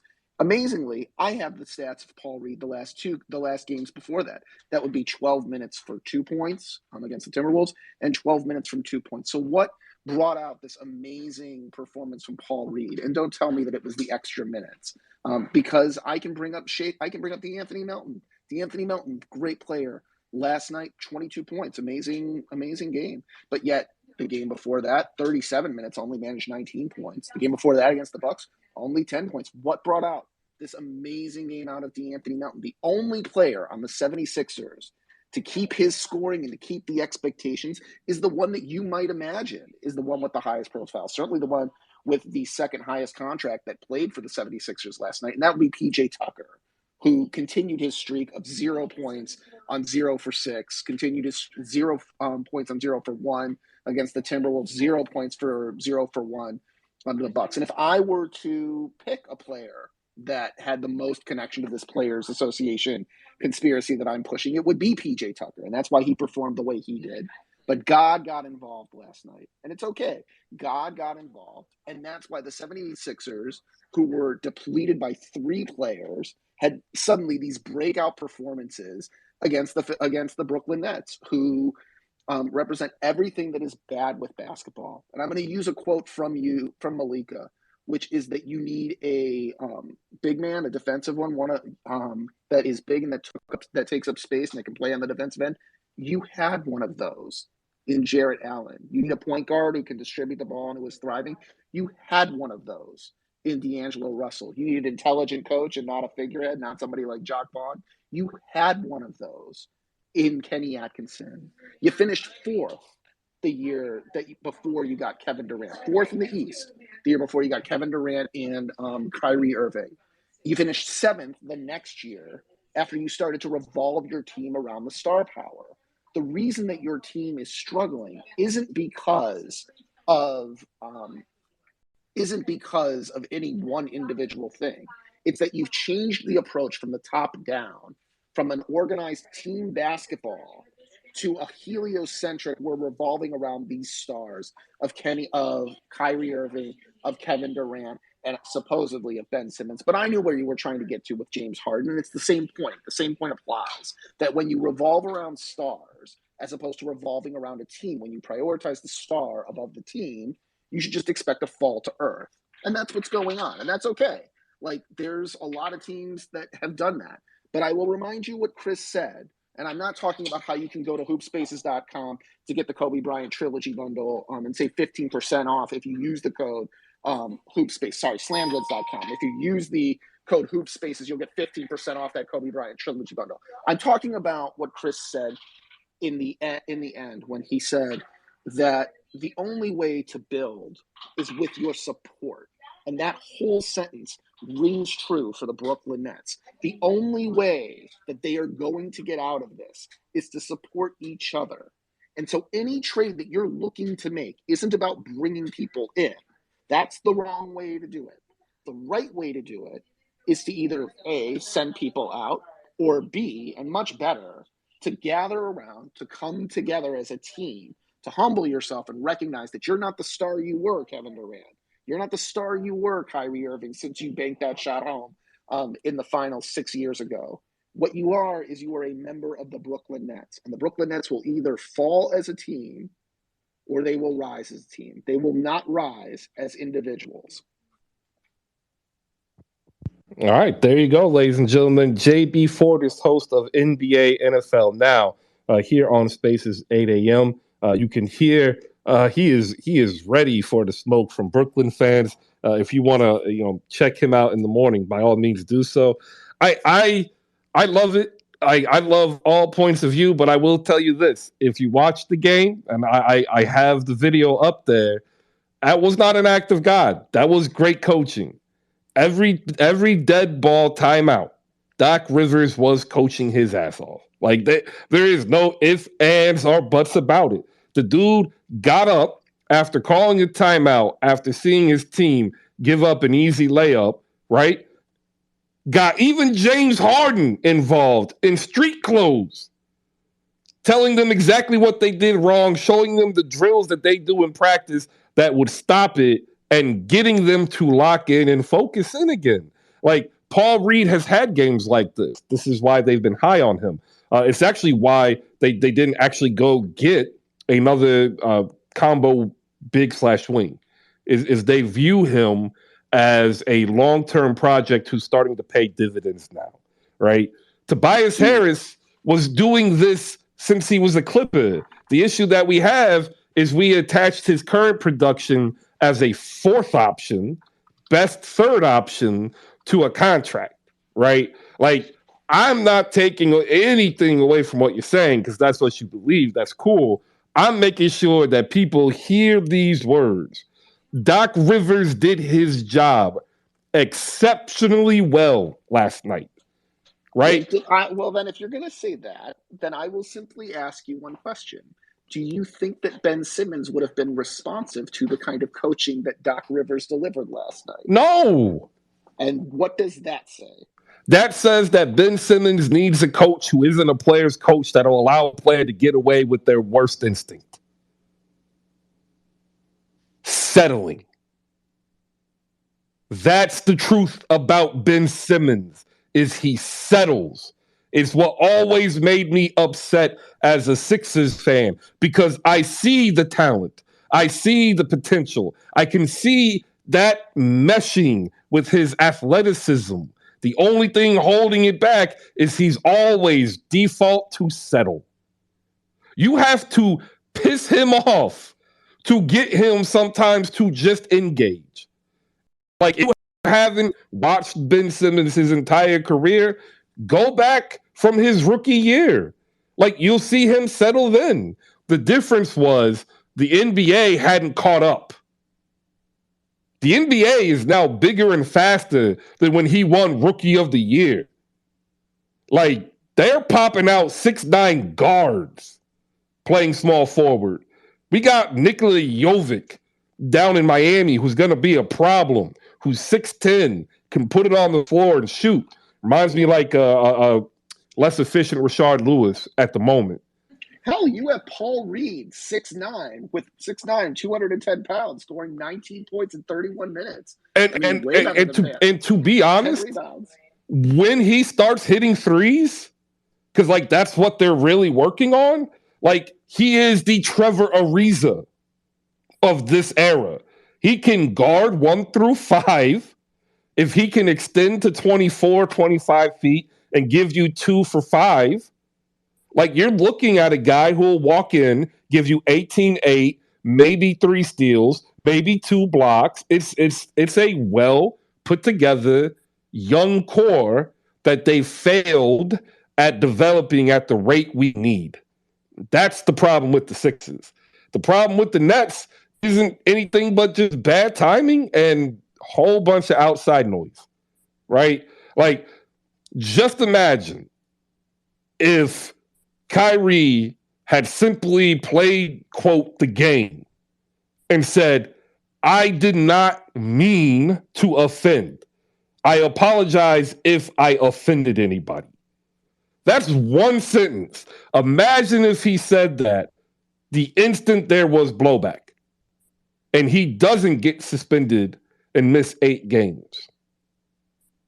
Like, are we talking about an 8-10 Nets team that needs to be blown up? Or are we talking about a 10-8 Nets team who's on the upswing? Or are we talking about the same Kyrie Irving who called for a switch against Giannis Antetokounmpo because he's a liability on defense? Yeah, well. Yeah, I'm sorry. I'll stop. They suck. They're awful. I don't care whether you blow it up, kill it, or whether you keep it together. Until they decide to play as a team, until they accept the kind of coaching that Doc Rivers delivers, until they're willing to develop the Paul Reeds of the world, and until they're willing to keep the Watanabes, I hope I said that right, like as the stars that they've been performing as, and as long as they keep doing this nonsense, where it's about being in the headlines and not being on the court, like you say, Chris, it's never going to work. It's never going to happen. They are everything to root against in the NBA. And the sad part is they have their Paul Reed. His name is David Duke Jr. Like, he was actually hooping for a minute, and then they just stopped playing him. Right? Like, no, that's going too far, mate. No. I'm saying Kessler Edwards. Like, hear what I'm saying. Paul Reed was not a lottery pick. That's what I'm saying. Player development matters. They have these guys, but like they don't either play them in the big league level. They don't put them in the G League to give them run. They just there. Like we see it with Cam Thomas. Like Cam Thomas is a walking bucket. Like he wasn't getting any run. Kyrie gets suspended. The dude goes out and scores, and he has a coaching staff who can't figure out, geez, how the hell do we get this in a regular game? Like he's a walking bucket. But Chris, this is what I'm saying. I don't understand how you say all that and you're not for blowing it up. Like I agree with everything the dude said before, except for the one thing when he said the Nets were a 4th seed. No, we were 6th seed with the 2019 D'Angelo Russell team. So yeah, we were the 6th seed, not the 4th seed. The D'Angelo Russell comment that was funny. I wouldn't say he's thriving. I'd say he's surviving. But like, okay, just last week. Exactly. Yeah, There's no choice. just last week in 2 games, right? In a combined 44 minutes, Cam Thomas had 27 points on 48% shooting. Like that's what you can't put him on a Patty Mills role and give him 15 minutes per game. Like stagger the minutes so that either Kyrie and Ben Simmons are going to be your ball handlers so he can just do what he does best. Or are you still going to try to shove him in a role that he's just not suited for? Well, you shouldn't forget, that he was totally out of the rotation with Steve Nash, and Jacques Vaughn did give him a run, right? And over the past couple of games, he had some poor decision making, right? And I think that he's being punished for that a little bit and too harshly. He could have played more minutes last night for sure. But it's not like Jacques Vaughn ignores Cam Thomas, like on the contrary. Yeah, but he's still not getting the time in the game. There's been what I would see as zero progression into even identifying what his role is going to be for the Nets. That's the biggest problem. Like, you can have the greatest ship in the world, but if you have no direction, you ain't going anywhere. That's fair. Right? Like, for those of you who've ever been on a sailboat, right? If you don't have a course, you tend to end up fighting the wind or going with the wind, right? You don't have any other direction to go. And that means you're in purgatory and you end up just circling. That's what actually happens. Like, anyway, more NBA to get to, ladies and gentlemen. Go ahead, Jasmine. No, I just had a quick question for the Blow It Up crew. For me personally, I don't think we're out of that season in the NBA where big names don't matter anymore. I still think a name like Kevin Durant, Kyrie Irving, LeBron James, Anthony Davis, like those people, their name alone still holds weight because of the past performances that they've done. So for me, I'm asking, when it comes to blowing it up, are you just saying keep KD and get rid of everybody else and start all over from scratch? Or you're saying like just start the entire team over? Because I don't think that getting rid of KD like is the answer, unless you're just saying Kyrie is the problem or the bench is the problem. They don't have enough of this and that. Okay, that's different. But like just blowing it up just to blow it up because it's not working right now doesn't really make any sense. Nobody's working right now. The Lakers aren't working right now, but they're not going to blow it up. I think it takes like time and at least half of the season to see if this is something that's going to work for at least the last half of the season onto the playoffs. Okay, I see that. I'm part of the Blow It Up crew. And Jazz, I get that. The thing about the Lakers is supposedly they'll have cap space next season. They'll be able to improve. The Nets situation, if Kyrie Irving, let's say we keep Kyrie Irving, we stand pat. We lose in the first round again. If Kyrie Irving, we all pretty much, most of us agree Kyrie Irving's not coming back. He walks. The Nets can't get anyone to replace that. They're over, like he's gone for nothing. The same thing with Seth Curry. I'm saying blow it up, and I'm including Kevin Durant as well too, because what Chris just said is purgatory. What are the Nets doing? What's the point? Like, why is this team together? If they're losing in the first round, we can do that with a lottery team. I look at it like this: we gotta take advantage of the 1 year where we suck and Houston suck, and we can control our draft pick. I have no hope with this team. I'll be honest. I have no hope with this team. I don't think that this team is going to get better. I think this is a situation where a lot of people think where we say, all right, we're going to get another coach. We're going to get this one player. And Ben Simmons, this team has been all ifs and buts. No, it's time. For me, it's time to burn it down. Look, I understand some people have hope and they don't want to give up on KD because the Nets never had a player like this. We may not get another player like this.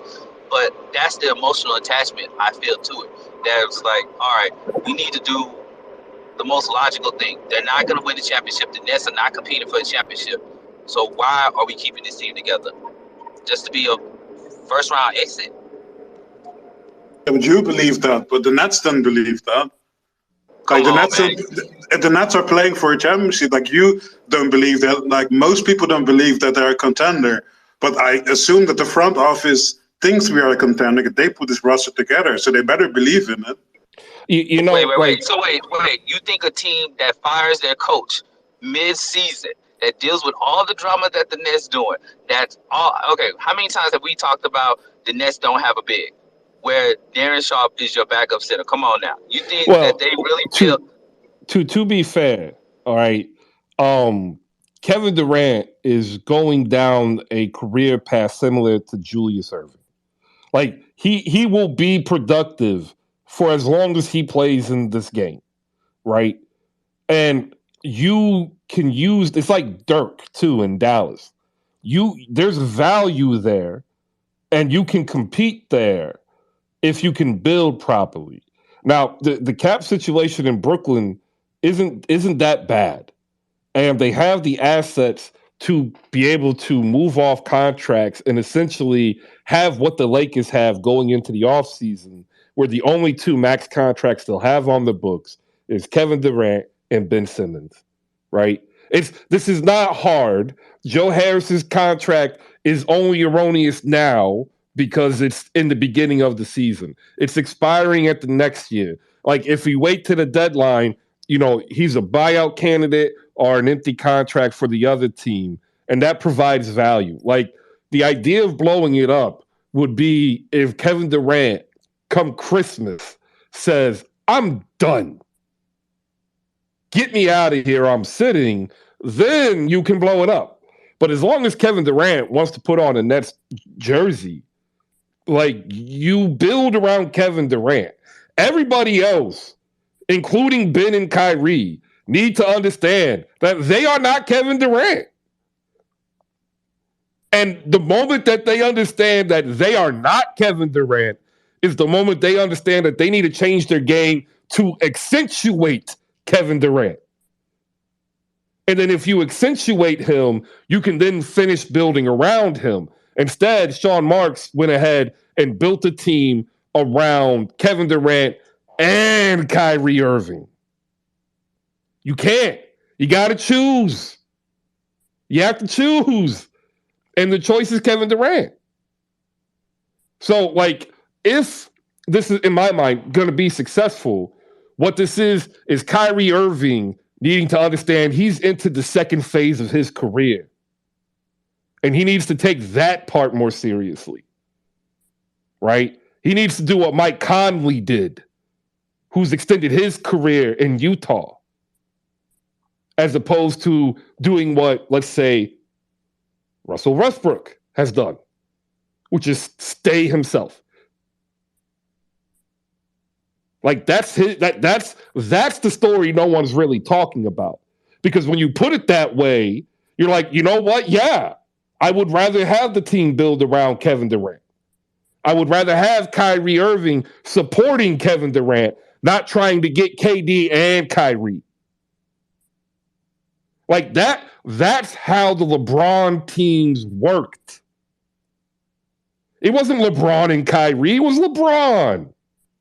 It wasn't really LeBron and Wade until the finals. It was LeBron. It wasn't LeBron, Chris Bosh, and Ray Allen. Ray Allen hit the shot. Chris Bosh got the rebound, but LeBron got them to the finals. And instead of saying we're going to build around Kevin Durant and make sure that Kevin Durant has the best chance of being Kevin Durant, they're like, we're going to build around these two players. And that created a disjointed offense created by a coach who probably should not have been the head coach in the NBA. And then you come in with the interim coach who's a defensive-minded coach, but he's still going to change some of the imprint of the offense. This is what we call a snowball. It started with one decision, and then every other consequential subsequent decision just continues to push the snowball downhill. And now here we are, 8-10, wondering why two of the best players in this specific era of the NBA cannot achieve success together. Whether it's off the court, on the court, there's always something there. Joel, go ahead and close us out on the Nets. I want to give a shout out to Saint from Nets Kingdom and Nets Kingdom AJ for hosting dope content over on YouTube as well as Spaces here. It was a long night. Shout out to you. Shout out to all the other Nets fans because, like, y'all, it was ugly. Joel, go ahead. Yeah, because that's what I don't understand about the take that the people who don't want to blow it up might be emotionally, attached, for example, to KD and Kyrie. Because let's be honest, they haven't given us anything to be emotionally attached to over the past couple of seasons. So that's really not it. But if you think about it, like how many times did a team trade a generational player still producing at the level that Kevin Durant does without it being forced? Like sometimes when something almost never happens, it's because it doesn't make sense, right? So at the end of the day, my take, and it's going to remain my take, is the people who want to blow it up, they are either tired of the drama, which is totally fair. Like I've also, asked, like what's the meaning of life after, some of the drama with the Nets. So I understand that. But if you look at it from a basketball perspective, if you look at what the Nets should try to achieve this season and next season, you can't give me basketball reasons for trading a generational player like Kevin Durant if he doesn't ask for it, right? And that's why it also never happens. Name me 1, 2, 3 examples that a generational player was traded without a trade request, still producing at the level that KD does. It doesn't happen, and it doesn't happen for a reason. All right, absolutely love it, ladies and gentlemen. 90 minutes of great basketball talk. We're going to close it out here with some Here Come the Sixers. I will be accepting Doc Rivers' apologies through the rest of the show because he is a great coach. Whether you like it or not, it's an inconvenient truth for you. It's okay. Just let it roll off your tongue. It's real simple. Doc Rivers is a great coach. We've got Marducci up here, Killer Gaddafi, Jasmine from Winsider, Micah Clark, and Joel, the Dutch Nets fan. And if you want to come on up, raise that hand, especially those who don't want to actually say the truth. Now's the time. You will not be judged. You can come up here. It's cathartic. You will absolve yourself of your basketball sin of not saying Doc Rivers is a great coach. Dutch, what you got? All right. Hey, what's going on? Dope room again, man. So I missed the game last night, and I think the topic is about Doc Rivers being a great coach, right? It is right now, yes. All right. So this is my take on Doc, man. I feel like Doc is a great coach, most definitely. I think he's been in situations that were tough, and he had to make tough decisions. And some people didn't like those tough decisions, and some of those plays didn't come through for Doc, right? At the end of the day, though, I think Doc is an efficient coach that connects with some of the players in ways that other coaches can't. I'm a Knicks fan, so you know what I mean by that, right? So, can Doc get to the chip again? I think that's up to the talent of Embiid, and if he really can stay focused and do what he needs to do. To be honest with you, I give respect to Doc though. I give respect to Doc. I think he got a couple bad raps, but I think he did what he needed to do in the time that he did it. So I gotta show love to my son. Appreciate it. We're gonna let this ride out, ladies and gentlemen, as the song gets ready to finish up. It's a good song, isn't it? Gets you a little up, a little like two-step going. As you can see, the city of brotherly love using the cast of Abbott Elementary to propel us with good karma and good luck to a victory over the Brooklyn Nets, 115-106. If you are down below and you want to give your Doc Rivers apology, the chat box is open. We will put it up here, and I will read it in an emphatic voice because the Sixers won last night when everybody told me we would lose by 30. All right, appreciate that for the whole opening segment. Give yourself a round of applause as we move on. There's more basketball to talk, and we're brought to you by our sponsor, slamgoods.com. Head over to slamgoods.com and pick up the Slam to the World hoodie. It's one of these thick double-lined hoodies. It's getting cold out there, people, and it's something that I prefer. I don't really like coats. I'll put on the winter coat when I need to. For those who live in the Northeast, you know what I mean. There's nothing more comfortable than a heavy hoodie. And it's one of the best hoodies I've ever had. It's on sale. Use promo code HoopSpace to save 15%. Shout outs down below. Justin Patton's in the building. Rolo and Jose are in the building. Some dope Hoop Spaces creators. Check out Justin on his channel, JP the Franchise on YouTube. He's also putting up some of the select videos up on our Hoop Spaces YouTube channel. Check out 77 Spaces today.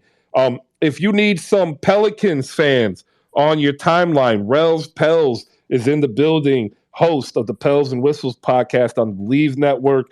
Definitely would be interested in maybe getting her and her team aboard some of this YouTube reaction videos. I think it's phenomenal. I caught 10 minutes of one of the episodes. Shout out to the Dunktails pod. If you are not tapped into Snotty, Drippin, and JP, y'all missing out on some good talk with some great comedy. And also, Sundays are for basketball. You heard Jonathan come up here. He's infectious. He's energetic.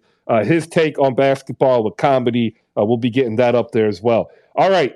To those who helped me out earlier this week, I want to say thank you for your support. It's greatly appreciated.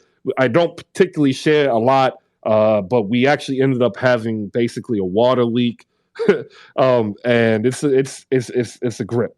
Like, I'm not gonna lie, it's a grip. So there will be no show on Friday or Saturday because after Thanksgiving, I'm gonna pick up a couple of shifts to make some money because, still got to eat and pay gas.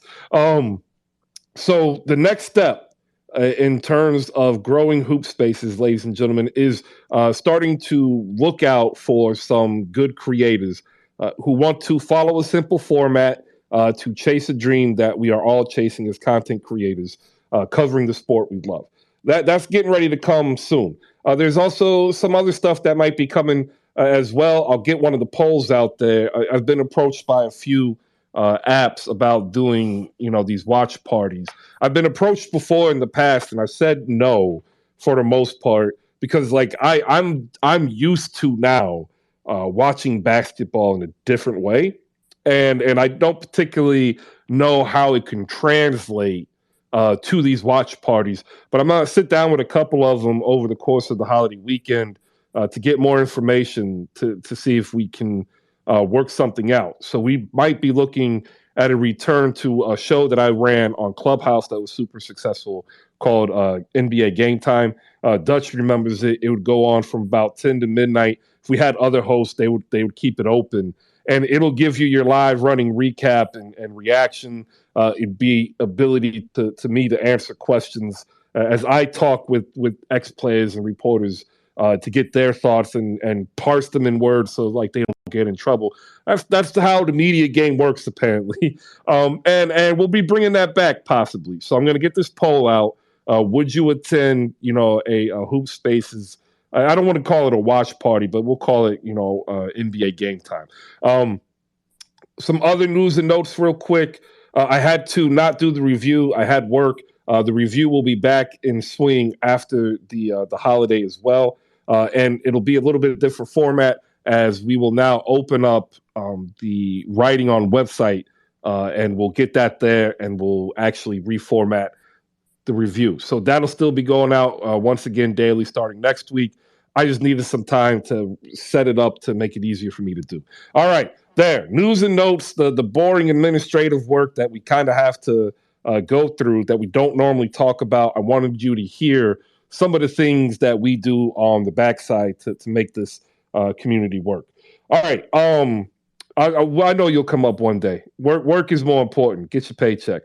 Next game up on the docket, ladies and gentlemen, was a game that a lot of people had picked Memphis because this guy plays basketball. His name is Ja Morant, and he is a wonderful basketball player. And they discounted the fact that the Sacramento Kings also have a wonderful basketball player by the name of De'Aaron Fox. And De'Aaron Fox and Ja Morant, they went at it last night, toe-to-toe on Beale Street in Memphis. Sacramento walking away with the victory. They are now 10-6 and 4-3 in road games. That's what I want to highlight. They could never win on the road in the last 5 years. They are now above 500. Shout out to the Sacramento Kings. De'Aaron Fox, 32. Kevin Huerter, 18. Harrison Barnes, 26. Metu and Monk off the bench with 24. They played great defense in the third quarter. They took their foot off the gas. I think they were tired in the fourth. And Memphis charged back behind Ja Morant. But he had a chance to win it or to put it in overtime with free throws. He clanked it, and he clanked it after walking behind Malik Monk, telling him, don't miss.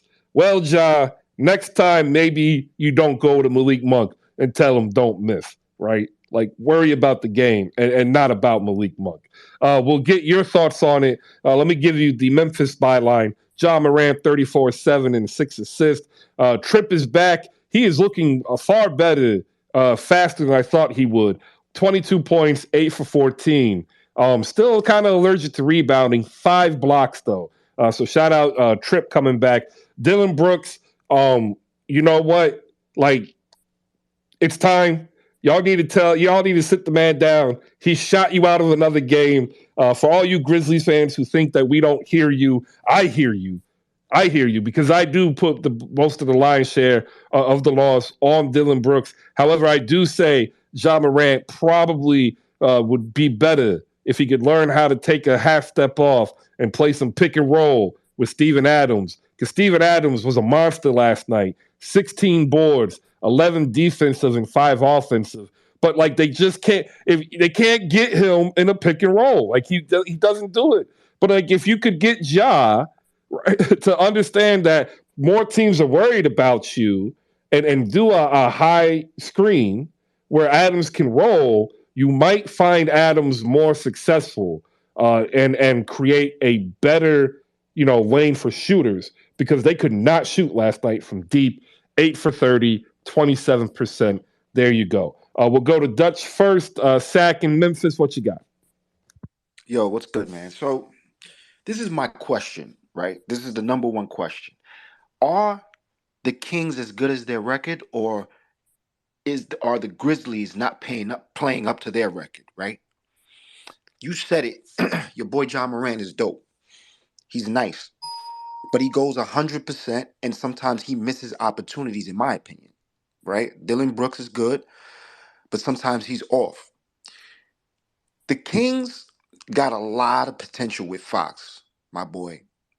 The Kings got a lot of potential with Fox. And I've heard in many chat rooms that the Grizzlies were going to the chip.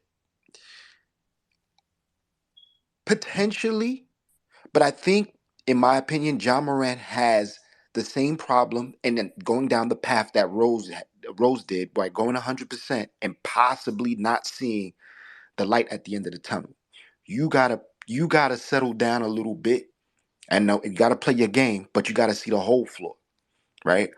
And at this point, the Grizzlies are really set up nicely, but with the leadership of Ja Morant, he has to step back and open up a little bit and see, like you said, the pick and rolls, see the opportunities and not shoot himself out of the way.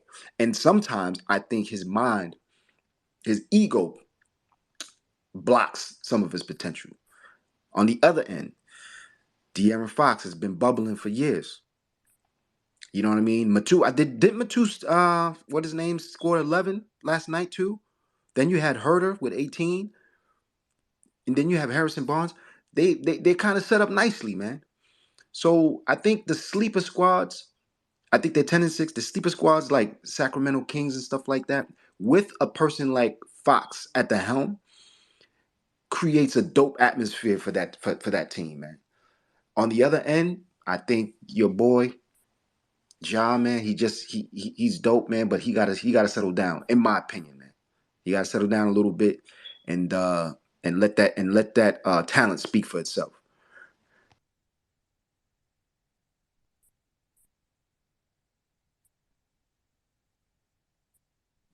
I like that, man. I like that, Dutch. I want to give credit to De'Aaron Fox here. Like you had brought this up. He's been bubbling. He was drafted. He's in his 6th year, by the way. He's only 24. He's in his 6th year. He was drafted in 2017.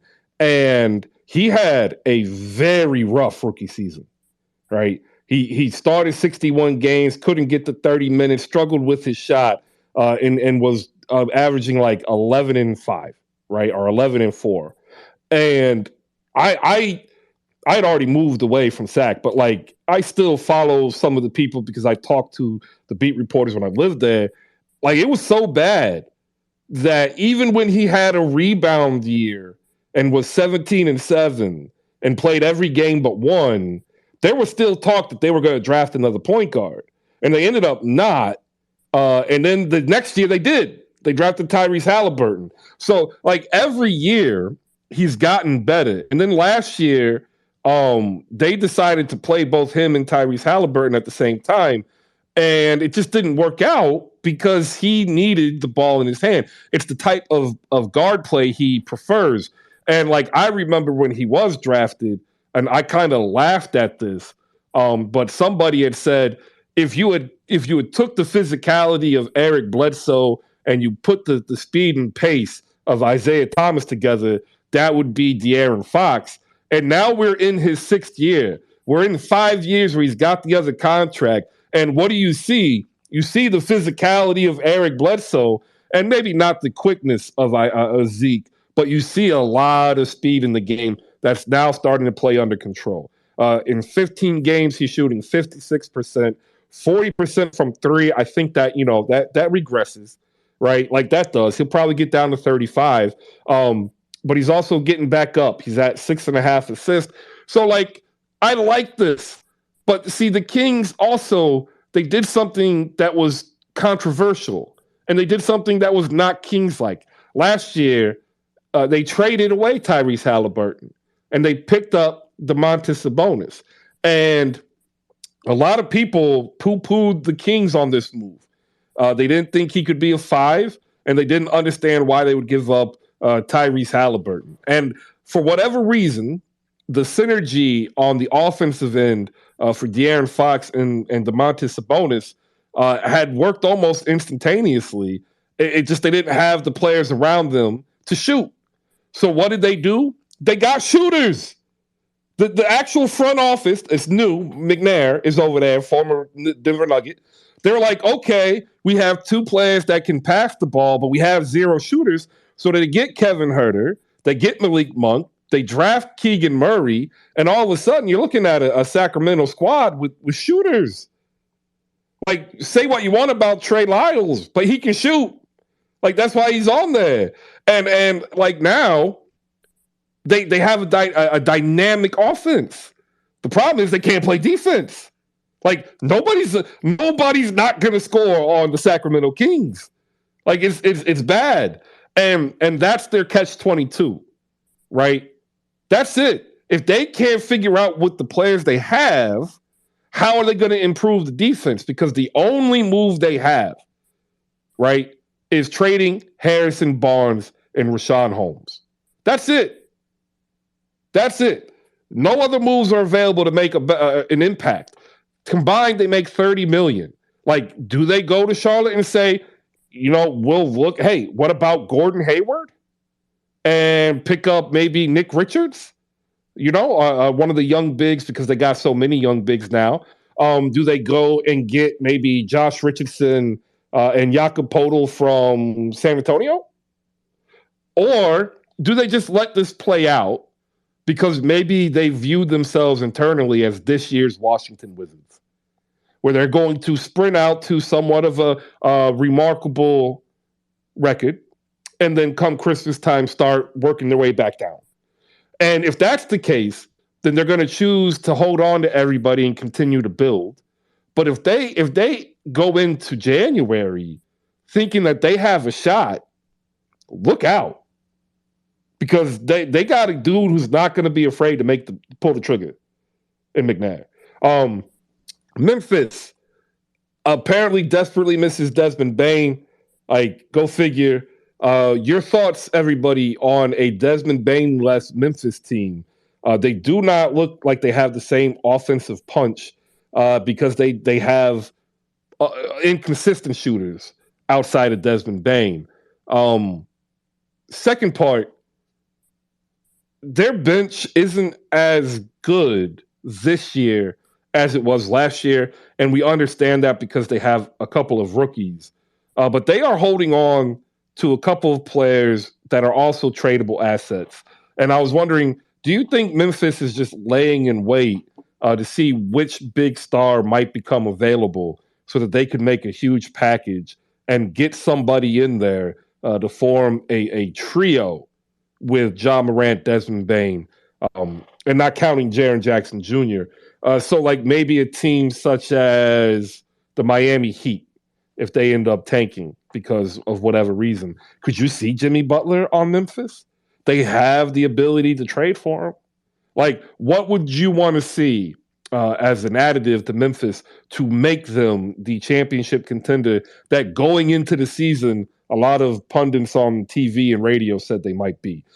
Jasmine, Micah, and Joel are up here. So is Marducci. If you want to come on up, raise your hand. There's plenty of room here, and we'd love to hear what you think.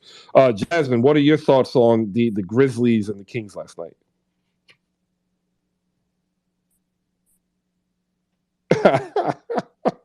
That's good enough. Micah, your thoughts? Hey, real quick, can you repeat that Harrison Barnes stat line again? Last night, Harrison Barnes played, I think it was 33 minutes. He had 26 points, 4 rebounds, 7 for 13 from the floor, 4 for 8 from deep, 8 for 8 from the line. Wow. So that's the guy that we salary dumped in the middle of a game for Josh Jackson. Yeah, that's real nice. But anyways, that's besides the point. Man, as far as Memphis, I don't know. I've never really viewed them as somebody that's actually going to get it done, because to me, it's like, look, I mean, us Mavs fans come on here all the time and talk about how down bad we are, and they can never compete with us. So the first thought that comes to mind is these dudes don't know how to play half-court sets. They rely on transition because they're a bunch of young players. So when you're able to force them out of that, which most contenders are able to do, then they're not going to be competitive, in my opinion. Could they add another major piece, like a Jimmy Butler? I don't know. I mean, he'd probably get annoyed with some of the guys on that team. I feel like that's the reason he's flamed out on other teams, despite his talent, is he can't stand foolishness and people that aren't serious. So I don't know. Maybe that could work out. I don't know. That's to be seen. But as far as that, that's my thoughts so far. All right. I tell you, it's hard to put a complete finger on what has made the Kings transformation happen. But what I believe happens is they finally got somebody within the front office who understood how to stabilize the roster. Like the Kings, for the history of the league of the last 15 years, have been actually one of the busiest teams in terms of personnel moves. Because they were just bad. They were bad in the front office. Like there's no other way to put it. Like Vlade Divac was horrible. Vivek Randive bought the team. His son has a lot, or had a lot. I don't know how the dynamic is any longer, of say, and a lot of stuff would happen reactionary, and as reactionary as opposed to progressive planning. Right. And now they have a front office who seems to be set in on progressive planning. They identify strengths and weaknesses extremely well, and they tend to try to be aggressive to make the move that works. And I actually like that, because they'll look at the roster and they'll say, hey, Harrison Barnes is a contributor here who's vitally important. And they're going to probably go to Harrison and say, we're going to give you a couple of options. You can re-sign here at X amount, or we'll trade you so you might be able to get a bigger contract. And that is going to be the sign of the next direction. Because if Harrison says, I'm willing to stay for less, that is a vet who's been around the league telling you, we have something here, right? And then at that point, the Sacramento Kings become extremely dangerous in the free agent market because they're going to have the cap space to be able to re-sign Domantas Sabonis after signing possibly or trading for another top-tier player. And then they'll go in next season with Fox, Herter, Murray, Sabonis, traded for a player, Harrison Barnes off the bench, Davion Mitchell off the bench, Malik Monk off the bench, and then that leaves Metu, Lyles, and Davis as the only players they have to re-sign, which they can go over the cap to re-sign, or they get veterans on the market. So, like, all of a sudden, this adds another team in the Western Conference who might be credibly ran and actually compete for a playoff spot. Just imagine that. Like, it's going to be dope. Jasmine, your hand's up. What you got? Sorry, I couldn't comment earlier. I was in a meeting. But I just wanted to add kind of a little bit to what you said about that roster construction. I do like their roster because I feel like they grabbed those peak role players who are like kind of trying to make their mark right now. And then also on top of that, their Kings have a new head coach in Mike Brown who just came over from Golden State. So then you add in the championship factor and some championship coaching to some really good role players, and then you they're centering around they're sitting around De'Aaron Fox, and it's just clicking for them. I do think last night that the Grizzlies, and they kind of have like a little cockiness about themselves, but at the same time, their shooting percentages were low. So they were 26.7% from the three. They had 18 turnovers, and they're not really like sharing a piece of the pie like they need to. I think it's all fine and well to like have that grit and cockiness about yourself when you're playing other teams. Of course, it's an intimidation factor, but you also have to like back that up with play. And for Ja to do that and then turn around and not make his own free throws, it was just like, okay, like it's just time to calm down a little bit, get back into your kind of rhythm, play your own game, and stop trying to like make a statement all the time. I think they're fine. I think they're still a middle of the pack team when it comes to the Western Conference and the playoffs and things like that. I don't think they'll get there anytime soon with their specific roster because I don't think they have enough veteran presence on there. But just as far as like the core that they have, I feel like they're in a good spot. It was just last night was just unfortunate and they fucked up. So I think they'll get back on the horse. Yeah, and point to you for listening through your meeting. That's dope. I'm giving you a round of applause. The multitasking skill is real, people. You need to learn to develop it so you can listen as well as while you're in a meeting. Joel, hop in here. You don't get the opportunity often to talk about other teams when you're in net spaces. What are your thoughts here on the Grizzlies and the Kings? I'm going to get the poll about Ja versus De'Aaron Fox up. Appreciate it, y'all. Good morning. Yeah, so basically, I want to say one thing first. I've never said it before, so it's my very first time, and I'm excited to say it, and that's light the motherfucking beam.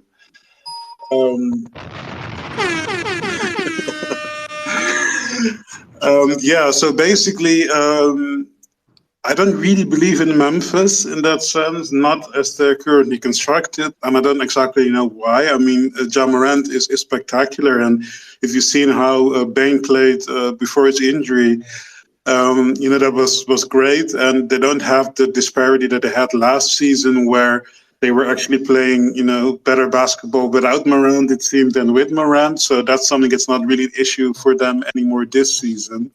And, they're a year older, a year more experienced. So one could say that they're ready to make a next step. But someone previously, remarked on the Mavericks. And I believe in the Mavericks, for example, more than I believe in the Grizzlies. So maybe a trade, if they're open to that, maybe they could get them over the hump, that they could make a deeper run in the postseason. But currently, I'm not feeling them. I don't know why. It might not be super logical, but no. When it comes to Sacramento, I mean, that's sort of like a feel-good story, right? Like it's sort of like that overachieving Nets team, but they seem better than that. With the before-mentioned D'Lo, Spencer Dinwiddie, and those guys. And I'm just happy for them because they have the longest playoff drought in all of North American sports, I read somewhere. So they're going to have to make a decision. What are they going to do? Do they still want to tank in the end after, the All-Star break, try to make a run at Wemby? Or do they actually, want to, say, like, what, this playoff drought is too much. Everyone's making fun of us. Let's just go for it, right? And I think the latter would be better for them because, the percentages are not high enough for them. They're going to feel really great if they make the playoffs, and they're going to be really bad if they start tanking and then they don't get Wemby. I think it's worth more for them to actually try to make the playoffs and then see what they're going to do, because the way they play, I think that they can make even upset someone in the first round depending on who it's going to be. But yeah, I really like what Sacramento is doing, and I think that they deserve some good news there in Sacramento. I mean, they're the capital of California, but nobody cares about Sacramento, it seems. So give them some good news, right? Give them some. Let them have some fun. So light that motherfucking beam. Love it. Shout out down below to a couple of dope creators. We have TJ Kiesel in the building, host of the Kickback Friday nights. Make sure you pop in there. You'll hear her. You'll hear Jazzy Ray break down everything in the world of shoes. And like every time that I get some time to go in there on a Friday night, it's usually when I'm driving back home from swimming. Like I learn something new every time. Now that's also a byproduct because I know zero about shoes and fashion. But what I find interesting is learning the process of how that world works.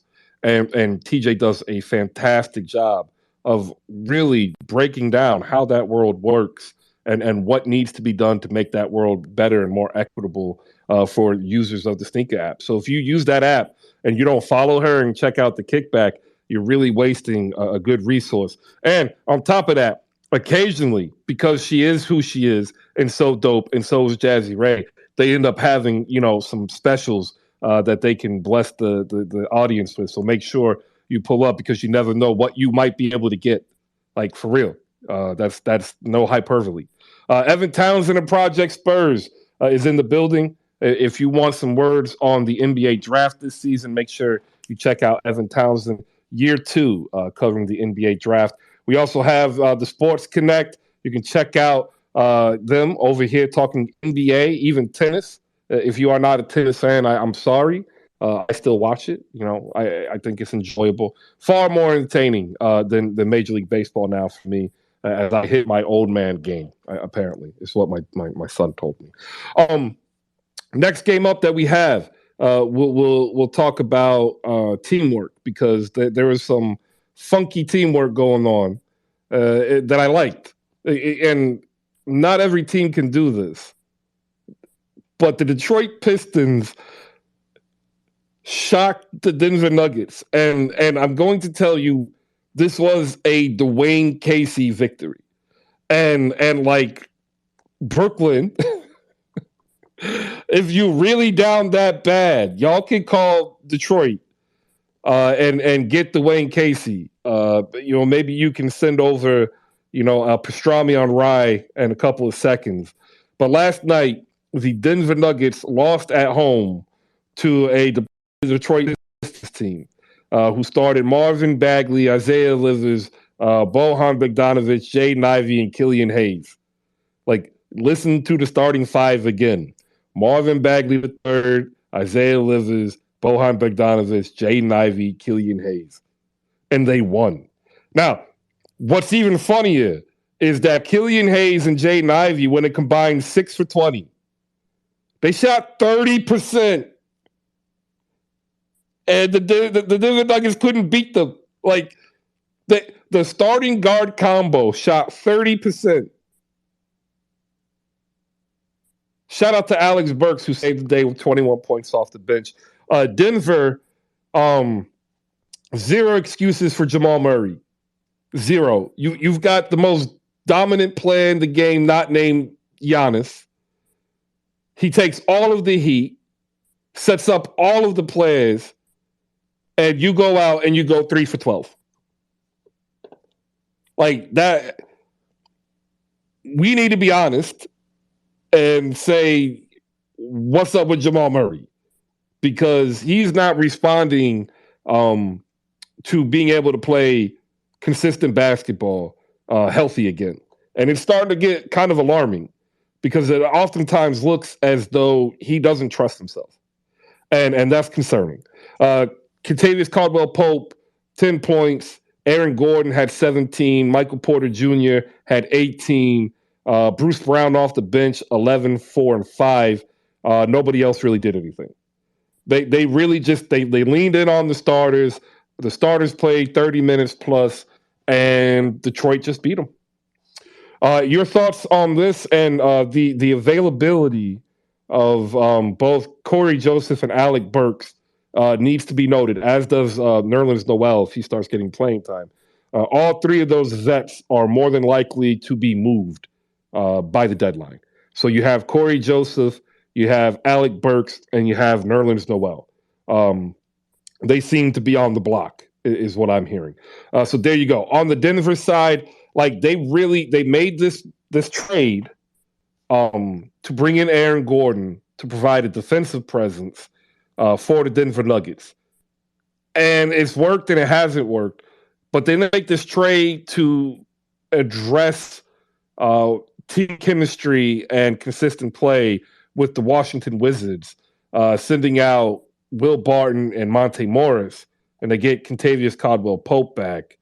And I want to know what your thoughts are, because just like Memphis, Denver was viewed as a team that could compete possibly for a championship spot this season. Your thoughts on the upset, Detroit over Denver, Jasmine, Micah, or Joel, whomever wants to speak. I didn't get to watch the game, but I don't like how you frame this argument about Jamal Murray and health when we give people like Kawhi Leonard and Anthony Davis a pass. That does not sit well within my spirit at all. Oof. Oh, I'm not giving Kawhi a pass. But you said an AD one? I'm not giving AD a pass. He only missed one game so far this season. Oh, this season. Like, that's a big deal. No. Well, he was hurt and missed time last year, but like... No, history shows itself that those two have missed games due to injury. So you can't really say that about Jamal Murray after he's coming back from a significant one. Well, okay, so the issue that I have is not the rehab and his return. It's the inability to play consistently shooting the ball, right? Like, even Clay, he might not hit the shots. He's still shooting the ball consistently.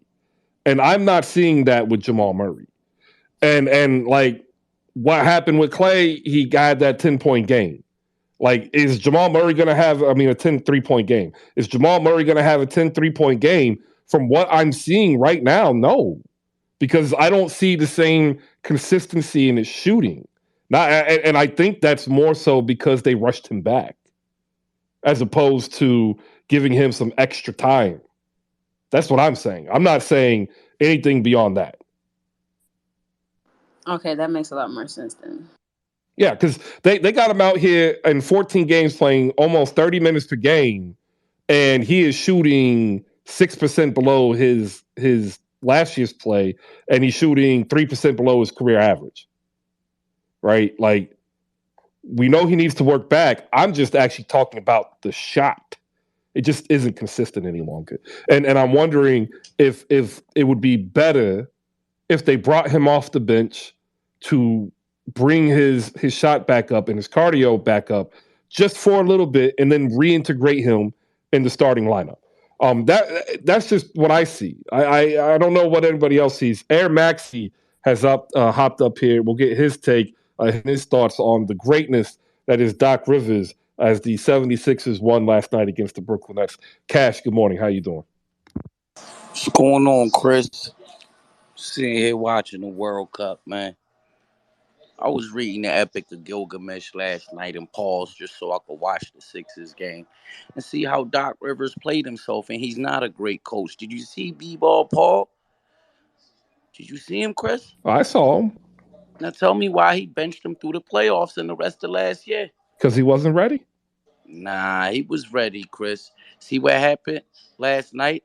It wasn't like Doc Rivers chose to play him. He was forced to play him. Hello. See? See, you can do all of this propaganda and this. You can't spin it versus me, Chris. So I watch every Sixers game as close as you do. Sometimes I'm watching twice, 3 times. Yeah, but I like what I saw, like I said, from the showcase. Tobias Harris looks like he's good to go. If people weren't buying, I guess they're lining up now. I think the price is going up. So it is. So is the same for Matisse Thybulle. Shake Milton might be out of here. Matter of fact, I think B-Ball Paul might. I'm sending all of them to the Brooklyn Nets for KD. They can release Kyrie for all I care, man. So I like what I saw. It was a good game. Brooklyn, there you go. I mean, Ben Simmons shines and then everybody loses. Like, here we go again, man. It's fool's gold to me. It's all fool's gold with Ben. I don't trust him. Don't like him. Don't care for him. It is what it is. How far did you make it into the Epic of Gilgamesh? Are you over there in the Cedar Forest? Yeah, I read it in college, and then when I picked it up after the first page, I got tired of it. I said the Sixers game's more interesting. Some dry writing for those who don't know the Epic of Gilgamesh. Check it out. It's worth the read. You got a whole lifetime, fill it in.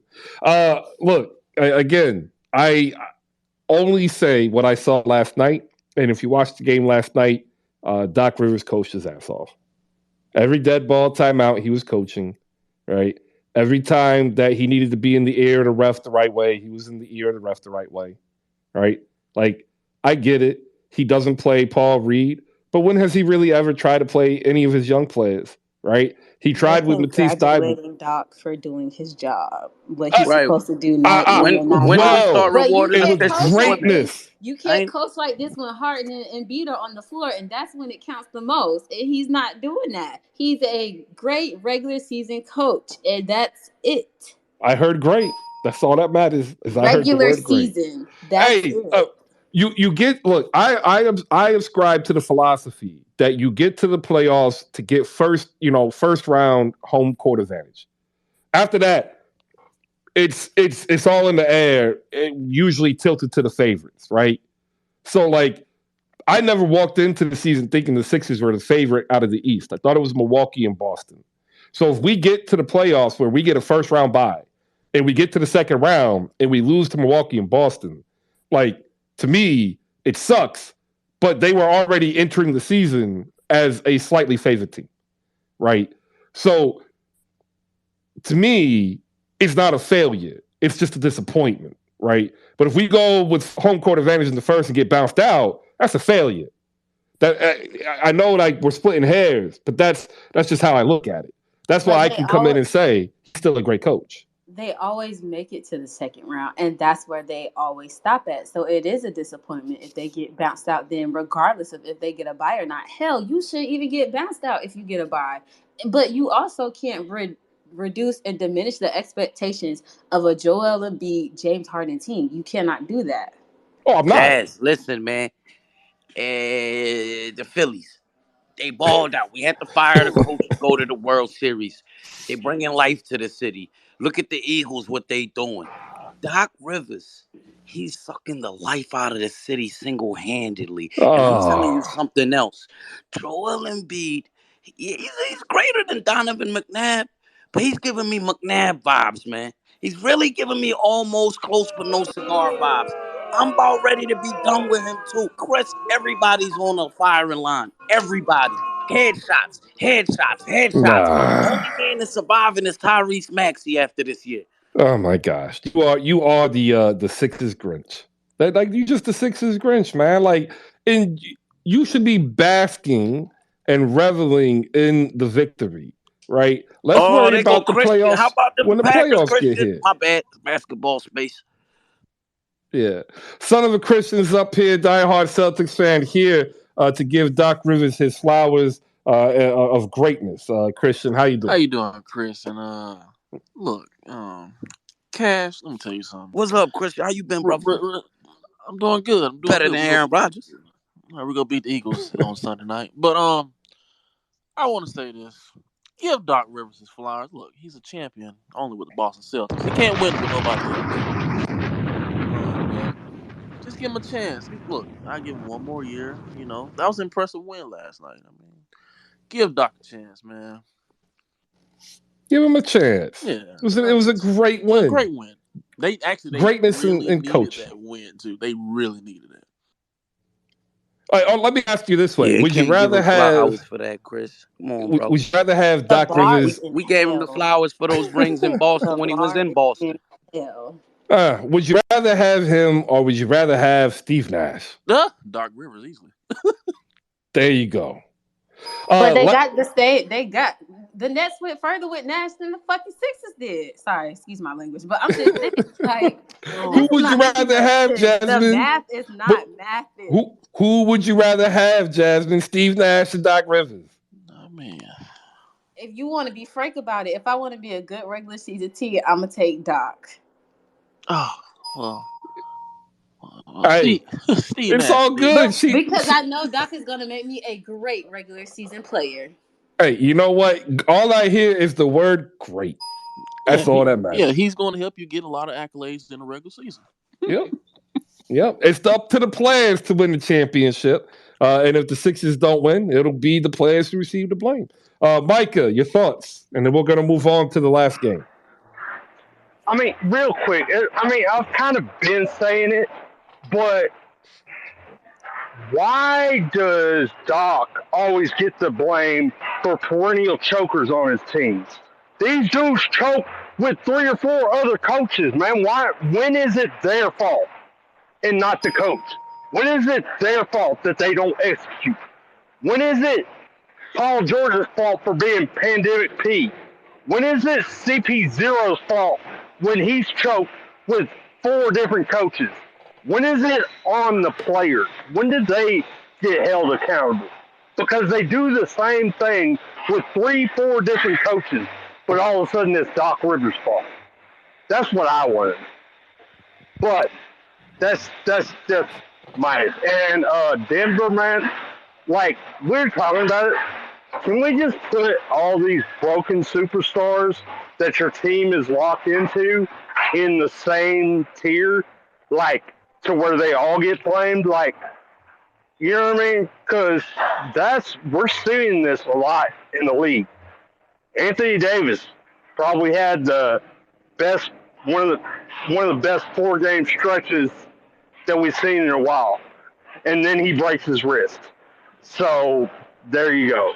I mean, all these guys, you hate to see it because you know the talent, you love the talent, but at the same time, you have to admit when they're broken and they're just not that guy anymore.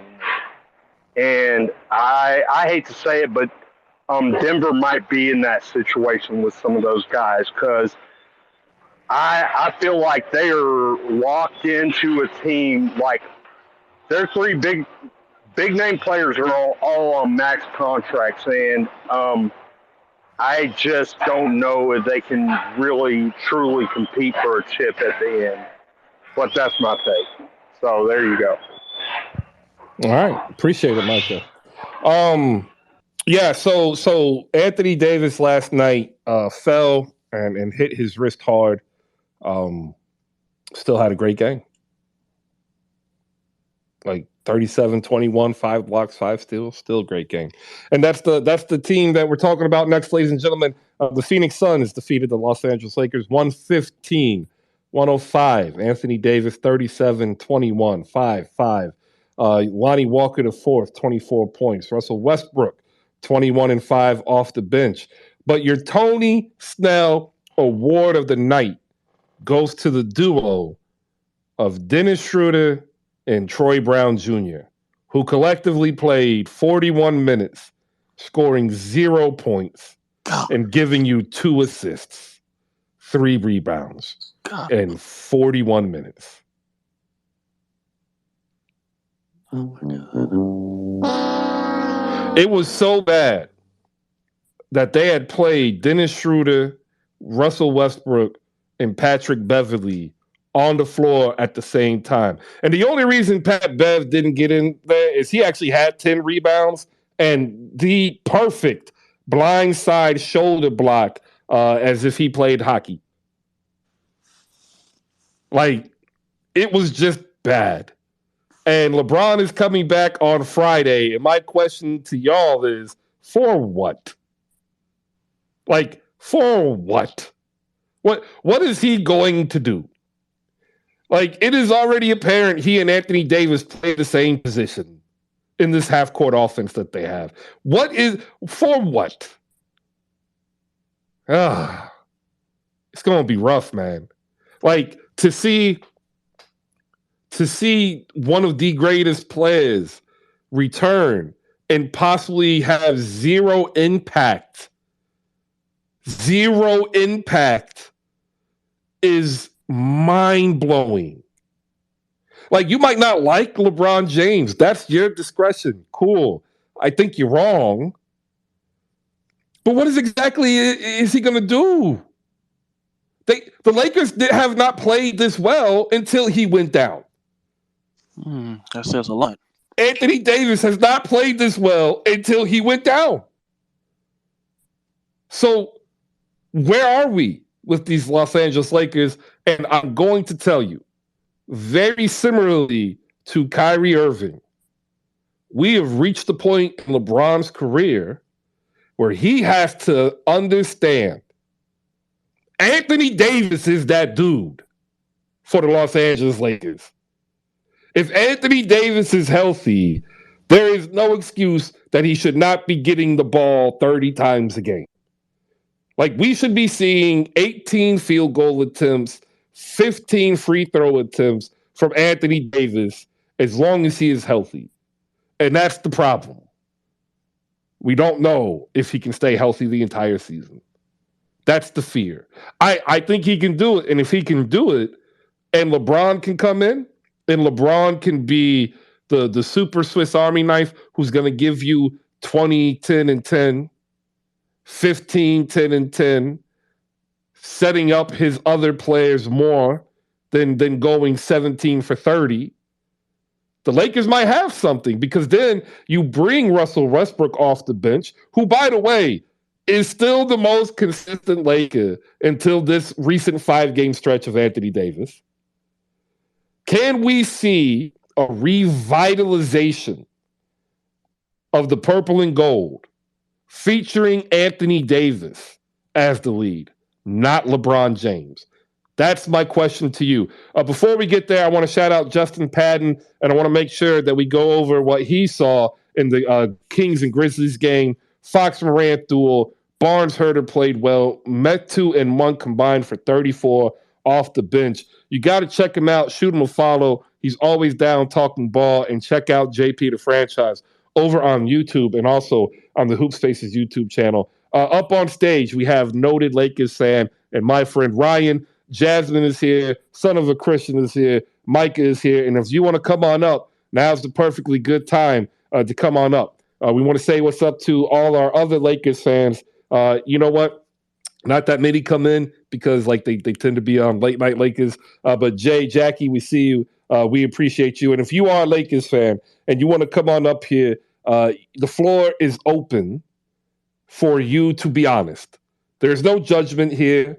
It is okay to go ahead and say, I'm hurting. I'm struggling as a Lakers fan. As we enter the holiday season, a season that can intensify these emotions, we want to make sure that we are here for Lakers fans to be able to express their frustration and dissatisfaction, but then feel supported by a community who understands the pain. To that, we'll say good morning to my friend Ryan. Good morning, Ryan. Another fantastic game by AD. What are your thoughts about my belief of LeBron James returning on Friday? Good morning to you. How are you doing? How's your morning going? It's going well. Doc Rivers is a great coach. That's all I need to say. I love that you give yourself a point for that. All right, I'm gonna have to disagree with something you said. I mean, you started off with why is LeBron coming back?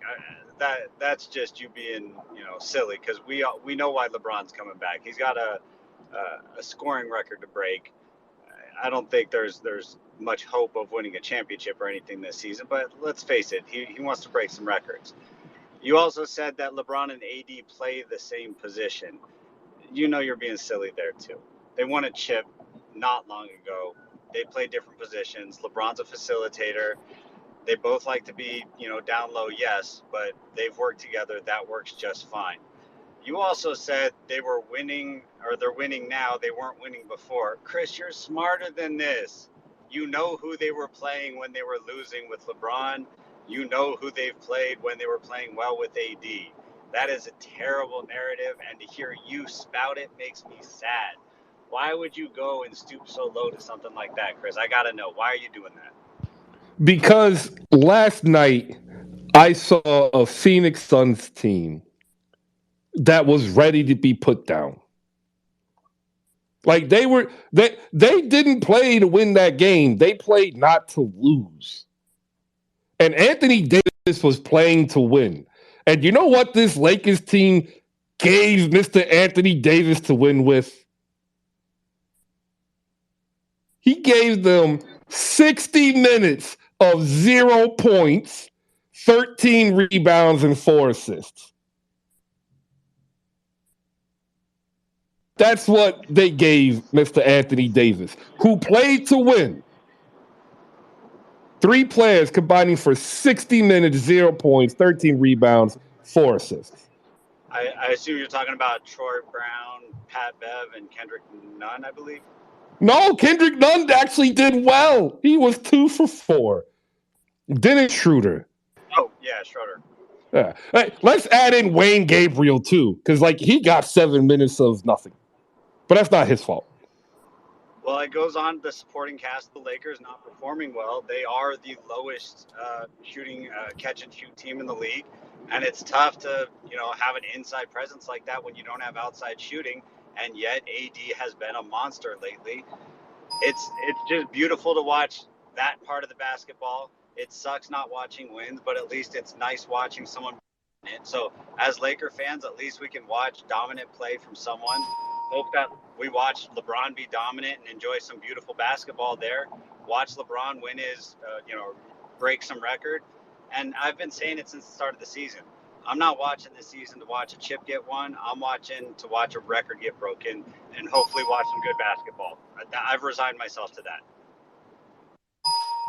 Man, racking up the points as an objective Lakers fan. Make sure you tap into Who Spaces Ryan. We are building slow. I move at the pace of life, and life dictates other needs. But there's going to be a time in the future where you are going to get some real good nerd stuff that will be set up by Ryan, who does a phenomenal job putting together the trivia questions based on the research that he does for his passion of analytics of basketball. And to that analytic mind, we'll ask a question after we get Malika Walker's thoughts. Go ahead, Malika. The floor is yours. Yeah, when I was watching the game last night, I just want to reiterate some of the things that Ryan said, and I wanted to ask Ryan a question.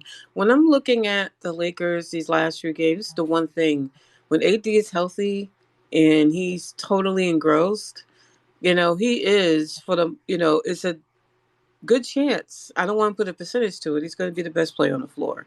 Like, you can't discount the skill level, what he brings to the game, especially as a big man. When he's playing like that, it's like this team should be built around him as a true number one. But the problem is, you can't bet on that. So as a Lakers fan, and sorry if I missed that you answered this and you addressed it.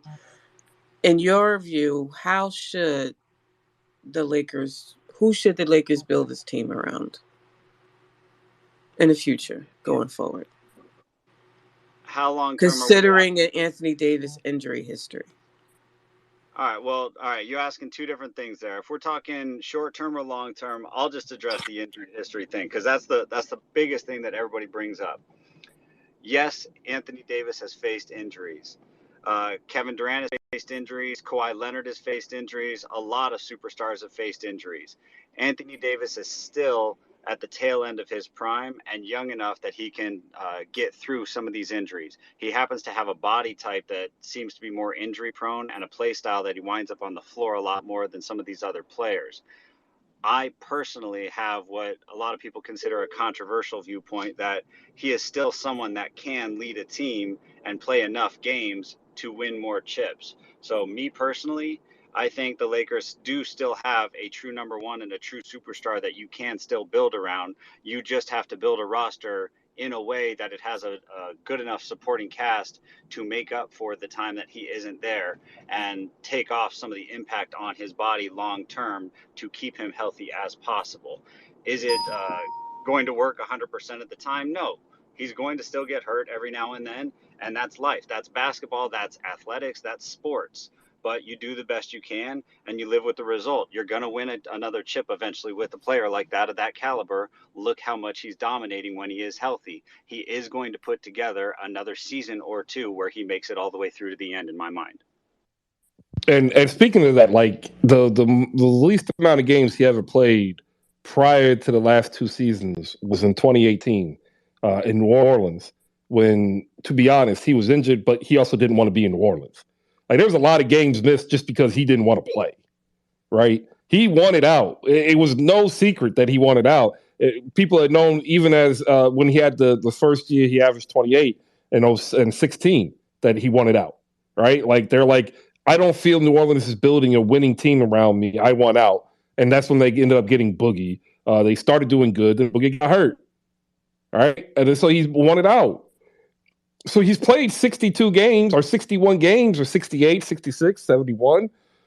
And then the last 2 years happened where he gets hurt. And like much like Jamal Murray, when he came back and played, you know, he started this season slow, but he was forced to ramp up when LeBron went out. And like right now, he's averaging 26, 13, 2 assists, 2 blocks, 2 steals on 56% shooting. Like that's the best big in the league, not named Jokic or Giannis. That's just the fact. And if he can play 62 games at this pace, which by the way, that was 2019, he averaged 26 and 9 with a steal and a half and 2 blocks. So if he can keep that pace and then LeBron can come back, there's something there. But my issue is with LeBron coming back. I think now we have to have LeBron play a different game. It's just that's all I'm saying is to best achieve Anthony Davis's highest effectiveness will require, you know, LeBron to stop standing out there on the wing. That's all I'm saying. What do you think about that? To a certain extent, yes. But that's the offense that Coach drew up. And it's a different offense. It's what he's trying, and the shooters are letting him down right now. LeBron is also one of the shooters that's letting him down. LeBron's shooting terribly from the outside. Also, I've been watching all the games. I know, Chris, you watched a lot of the games. And in fact, I'm pretty sure you watch all of them. It seems to me that LeBron is getting his stats, but he's not as efficient on them. He's having trouble finishing at the rim at as high of a rate as he used to. And then he has to, you know, take a break on defense. It's been happening more and more as the years have worn on. And so I just think he just like everybody who gets older, they tend to push their game more and more outside. And so you're asking an older player to do what older players don't do, which is move their game inside more. And I'm just not sure it's going to happen. I think that LeBron's going to wind up, like every older player, more on the perimeter, letting AD, the younger player, feast, which is, I think, why he wanted to team up with AD in the first place. He wanted the younger big man to take up the inside minutes, and then LeBron could feast on the perimeter. Now, is LeBron a good enough shooter to do that? I'm not really sure that's the case, but he's a damn good enough passer. So hopefully we can find something good there. We did get our chip.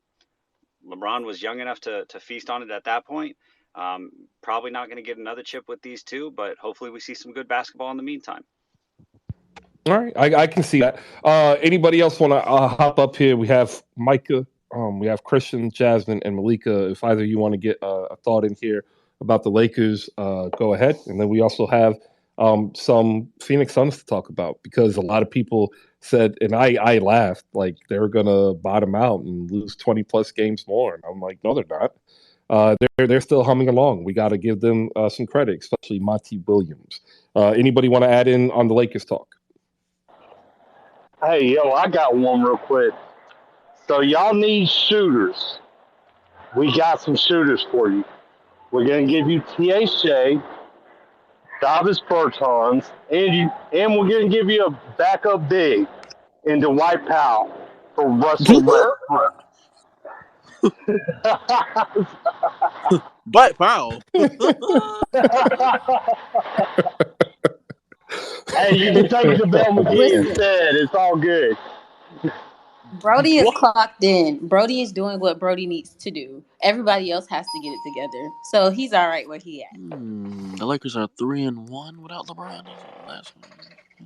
Look, we also need to give, before we do get off the Lakers, a lot of y'all need to give Russell Westbrook an apology, right? Like, seriously, some of y'all down there, like y'all were some of the ones were clouding him, saying he's washed, he can't play, and like there's some of us who are just steadfastly saying you're wrong, and he can still play. So if you are one of those people, if you are one of those people who owe Russell Westbrook an apology, Jasmine is here to accept it, right? Accepting all apologies free of charge. There you Just go. a conversation. I just want to get to the root of what the issue was, because I feel like you guys are projecting, and it's not a good look. Very bad look. Malika, anything about the Lakers? No, the AD thing is, the AD. I'm curious what Jasmine is saying, but the AD thing is interesting. I'll be curious to see how they moving forward. That's it. All right, Christian, you got anything? Well, hey, Christian, it's been a while. Hey, Malika, I know it's been a while. Yeah. Like I've been saying for the longest, the Lakers is the bottom of the barrel of the league. But I give them about 34 wins, about 34. LeBron's definitely going to get that record. That's the main thing the Lakers should be looking for, just seeing that record being broken. They're just going to have to learn they got to find a way how to regroup. But the Pelicans got their pick, right? They do. David Griffin, hey, there you go. Real quick, they too are winless on the road and struggling on the road, similarly to Golden State, who just picked up their first road win. But they are 5-5 at home, right? If they are able to just swing 2 games, they end up being a 40-win team. The question then becomes, is 40 wins good enough for the 9 or 10 spot, in my mind? And I think it would be pushing it. But if they get to 44 because they do figure out a trade that bolsters them, they could work their way into a play-in as well. Ryan, you want to say something? I saw your hand up. Uh-oh. Yeah, 2 real quick things. Number one, about this time last season, and Chris, you and I had a conversation. You were like, is there anything positive going on with the Lakers? And I said, yeah, Austin Reeves. And you made fun of me for it. You were like, Austin Reeves is all you got positive going for you. I want to know how you feel about that now. And then second of all, I am not apologizing for my take on Russell Westbrook, because it was not about his play. It was about his $47 million he's taking for his play, and he is not playing up to a $47 million worth. I am sorry, he is playing just fine, but not $47 million worth of production. But Chris, I'd like to start with your response on Austin Reeves. Well, currently right now, he's averaging 10 points on 50% and 40% from deep, and 90% from the line. If he continues it, he'll into the 50-40-90 club. Cool. I still, you need more. If he increases the volume, does he continue the same production? That's the question, and I don't know. I really don't know. So to be determined.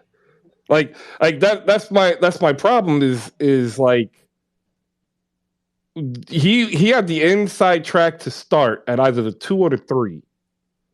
And then Rob Pelinka made subsequent moves that seemingly took away his inside slot to start at the 2 or the 3. But like then these guys play, and then you're like, well, we got to put Austin back in at the 2 and the 3. And like, how long is that going to last? Because to be honest, I don't know how they view him. Are they viewing him as a potential long-term starter? Or are they viewing him as like just a long-term Laker? And just for those of you that don't know Austin Reeves, he's not Alex Caruso. Yes, he is a white boy, but he is not as good defensively as AC, but he is better offensively than Alex Caruso. But yes, they are both white-skinned men. I Yes. just want to make sure I clarify for that. He's got a flop on the hair too. It's really It annoys the crap out of me how often he fixes his hair. Jasmine looked like she was unhappy with my Westbrook take, by the way. Yeah, because you want to sit up here and act like he made the contract. The Lakers signed him over to that. That's $47 million you give it to me. Why would I say no? Like, and I understand, like, in the beginning, he wasn't producing as much or to the point to where people thought that he should have been. Uh-oh. Also, he was not also put in a system for him to perform to the level that he needed to. Now, all of a sudden, when you got him coming off the bench with the second unit and filtering in after without LeBron on the court, he's doing what needs to be done. And also, it kind of goes to Chris's point that is also what LeBron should be doing when it comes to him and AD. He should be taking more of a backseat approach and facilitating and handling the ball while he lets AD dominate. But also, like, LeBron is chasing a number right now, and also the Lakers aren't worried about building around AD, so I don't think everybody else should be. But again, going back to Westbrook, he's okay right now. And I'm not going to let people sit here and say that he didn't deserve the money or whatever the case is. A lot of these people out here don't deserve the money that they getting. Kawhi been sitting on the sideline for 2 years, just looking, getting paid. He didn't deserve that contract, so I'm not going to sit here and say Westbrook doesn't deserve it. Like, he's playing how he needs to play. They put him in the system, and yeah, that's that on that. I don't care. It's not about deserving the money. It's could the $47 million that the Lakers are spending on him be spent on better fitting pieces? So, but is that Westbrook's fault or the front office's fault? No. I'm not saying it's Westbrook's fault. I'm saying it's a bad situation for the Lakers. But this isn't the first time they've done that. So again, it goes back to the front office. You know, I go ahead, Ryan. Well, I think she's feeling like I'm attacking Westbrook. I'm not. I'm saying it's a bad situation. I don't like that the front office paid him the $47 million, and so he's not worth $47 million to me. That's all. It's not an attack on him. Yeah. Go ahead, Jasmine. No, I said hurt. I know it isn't about Westbrook, but then again, it's like it in a way it is, because it's a reflection of, oh, he's not playing like he deserves $47 million. Well, did you set him up to play like he deserved the $47 million? Like, that was my only argument about it. Since moving to the bench, he's rejuvenated his play. Currently getting 16, 5, and 7. Last year, in 34 minutes, he gave you 18, 7, and 7. So, like, if he ends up giving you 29 or 30 and giving you 16 to 18, 7, and 5, and he'll probably get it to 7 and 7.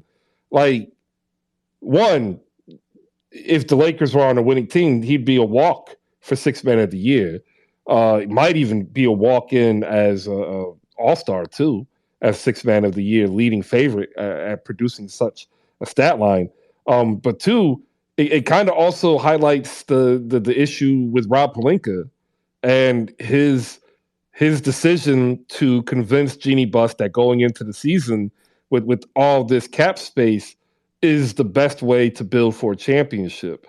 I kind of worried that the period, I think we're going to get like a flurry of trades and like a lot of these players that would have been unrestricted free agents, which, by the way, that class is not as sexy as y'all think, are going to be signed up long term, and like we're looking at a de facto reunion between LeBron James and Kyrie Irving and Anthony Davis. To which I ask Ryan, what are your thoughts? Because I'm telling you now, that's what I see happening, and I think you know the league as well as I do because we've talked that you think that's what's going to happen. Unfortunately, yes, I think that's going to happen. Not a fan. Don't want it. I mean, I can't express how much I do not want that to happen. I don't want any more of that drama, the negative spotlight that's been shining on Malika's Nets for so long, and the circle and frenzy of media all around that. We've got enough problems in LA right now. We don't need more problems in LA. We don't need that. We need something positive here. We need to turn this ship around. I just feel like it's going to cause more sinking to do that. Yes, he's an excellent basketball player. Yes, Kyrie can put the ball in the hoop. Yes, he's got an amazing handle, but man, don't do that. I'm telling you, it's gonna be just as entertaining as an off season as the season is. The Cleveland Cavaliers, they're competing this year, but if you are of a certain age, you don't know that they actually were really good at basketball in the 80s and early 90s. But Malika knows, she remembers as I do. We can actually talk about how great the Cleveland Cavaliers were and what might have been if it was not for one Michael Jeffrey Jordan, with the likes of Brad Daugherty, Mark Price, Keggy Lowe, the Skywalker, and other prominent players in the NBA. Malika, go ahead and tell the people where they can find it so they can tune in, and go ahead and give your thoughts on the Lakers. Yeah, Friday we're going to talk about the Cleveland Cavaliers, the Mark Price, Brad Daugherty years, because some of those teams, like during that period, late 80s, early 90s, there was a period there where Cleveland was in the, getting repeatedly 51 seasons. They were dogs on the court, played the full 48 minutes. They had some knockout, drag down fights with the Bulls in some of their playoff matches, and they just couldn't get over getting out of the Eastern Conference. The Eastern Conference back in those times was tough. It wasn't just the Bulls. You had the Knicks, you had other teams that you just had to go through. And Cleveland they were a really great regular season team, and they fought in the playoffs, but they just couldn't get over the hump because the East was tough back then. But I just wanted to show that team some love. Like LeBron came, and people always talk about the LeBron years, and you should, and I get it. LeBron is one of the greatest to touch a ball. He's definitely in my top 3 all time. But I just want to show some respect to the other Cleveland team that really did their thing during that time, because I am of the opinion, and I'm standing on it, that Mark Price deserves to be in the Hall of Fame, especially when you consider who's in there. So I just want to show the team around that time some love. So Friday, me and Brandon, my recent, very frequent co-host, we're going to talk about that time and some of those matchups, and hopefully you guys can join us for the discussion. Regarding the Lakers, I mean, I don't want them in the bottom 4, the bottom 3, because I don't want the Pelicans getting that number 1, that pick, have a chance to get, like Wembanyama. Like, I don't want that. So I want the Lakers definitely to figure it out and win as many games as they can. I am not a Laker fan, even though Ryan and Edwin thinks that I'm going that way. But I watch their matchups because I'm just curious to see how they're going to pull it together. I don't see LeBron having, such a horrible season, him and AD. So if AD can stay healthy, they have a good chance to really, have a, not be in that bottom 3 or 4. I'm not looking for that. So that's, now long term after the season, I'm curious because they won't have Westbrook and they'll be able to do more things. Man, sounds as though like you are picking up a third team. That's interesting. I'm not. I am not picking up a third team. I just said why I'm watching them, because I have a second team, and I am not shy to say I support the Hornets. I mean, The Hornets may end up in that bottom 3, and I don't, I want as little competitors with them for that spot as possible because, yeah, Well, that's where they're going. someone's got to get there though. Like, I mean, you're gonna have the competition somewhere. Austin Reeves, to answer Ryan's question earlier of what I think he's the second coming of Jeff Hornacek. There you go. I don't think that's a bad thing either, to be honest. He's They ahead. judge Jeff Hornacek sometimes on today's standards, but back then, he, for his time, he was effective. Dude was a bucket for like 3 years straight. He shot 50, 40, almost 90, 3 years straight. Jasmine, hop in here. I had 2 things real quick. Y'all know I loathe Patrick Beverly, but I will give him for setting up for Austin Reeves yesterday. I actually appreciate that. That's the only good compliment that he will ever get out of me, and it probably won't ever happen again.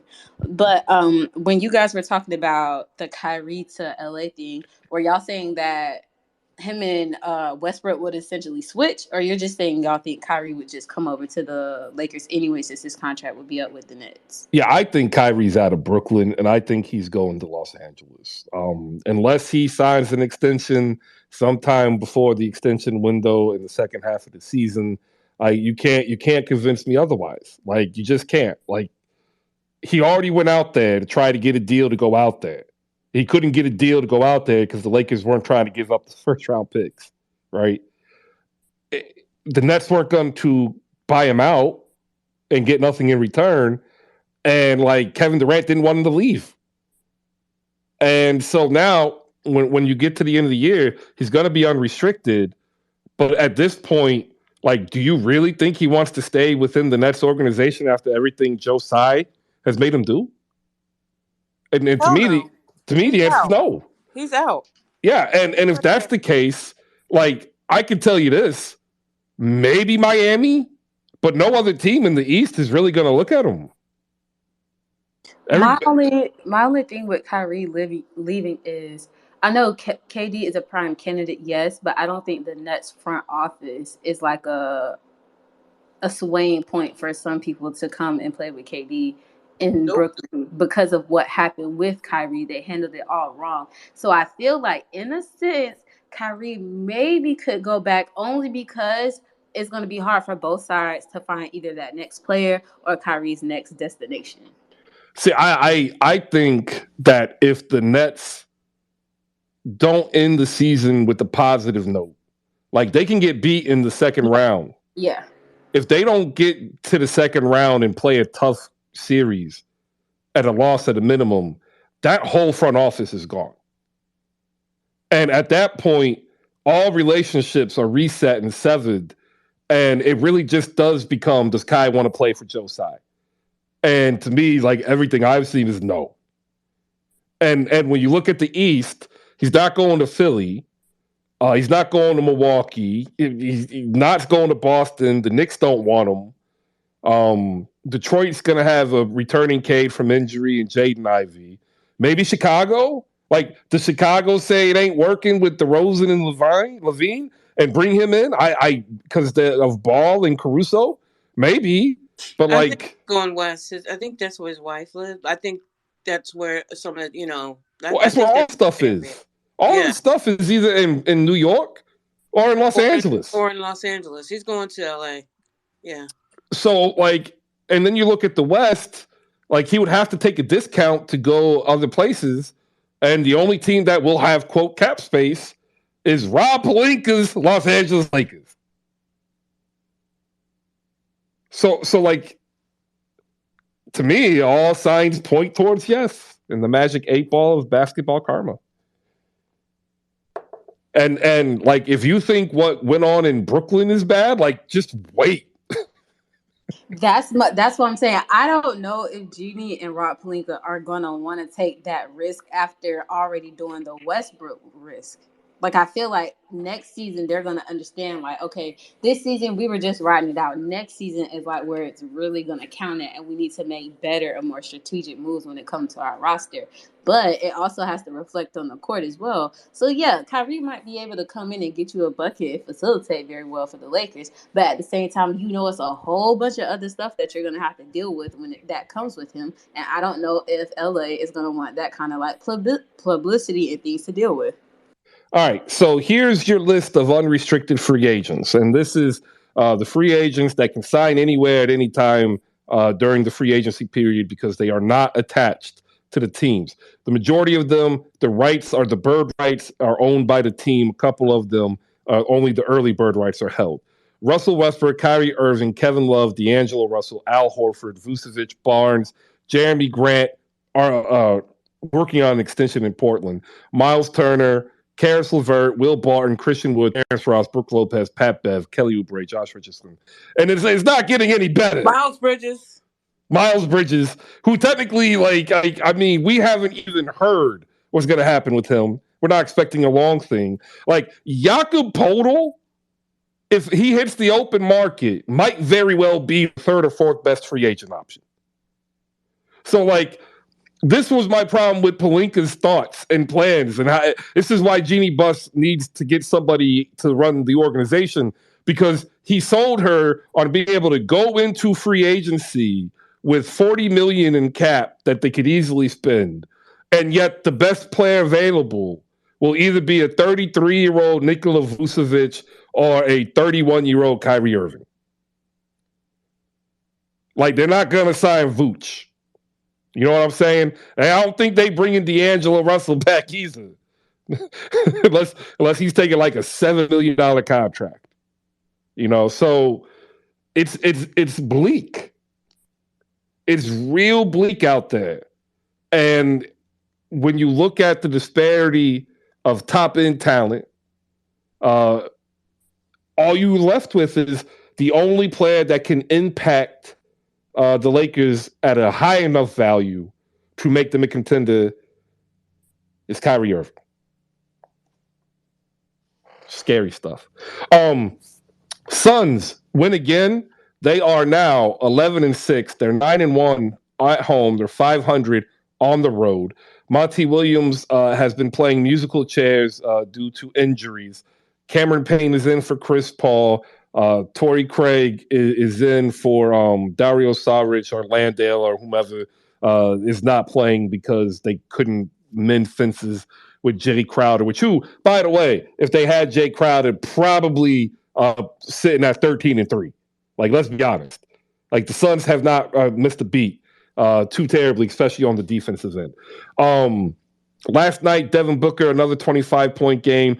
Mikal Bridges, 5 from deep, 5 for 7, 25 points. DeAndre Ayton, though, once again, a disappointing 14 points. He had 15 rebounds, which was great. But, guys, at times it was him on Troy Brown Jr. Pat Bev was on him. Austin Reeves got switched to him. Dennis Schroeder had to run away because they were trying to ISO him on Ayton, and yet he could only get 11 shots. He took 0 free throws once again. The largest man on the court took 0 free throws. In fact, the Suns as a whole took 5 the entire game. The Lakers took 35. That's how bad it could have been. Imagine if the Suns had gotten their league average of 18. We're talking a 20-plus point loss. Monty Williams is a genius. I don't know how he does it. Dwayne Washington and Damian Lee, 24 points off the bench with 9 rebounds, 4 for 10 from deep. Bismack Biyombo traveled all the way from the Democratic Republic of Congo to Scottsdale, Arizona, as he ran from top of the key to dunk the ball because he didn't know what to do.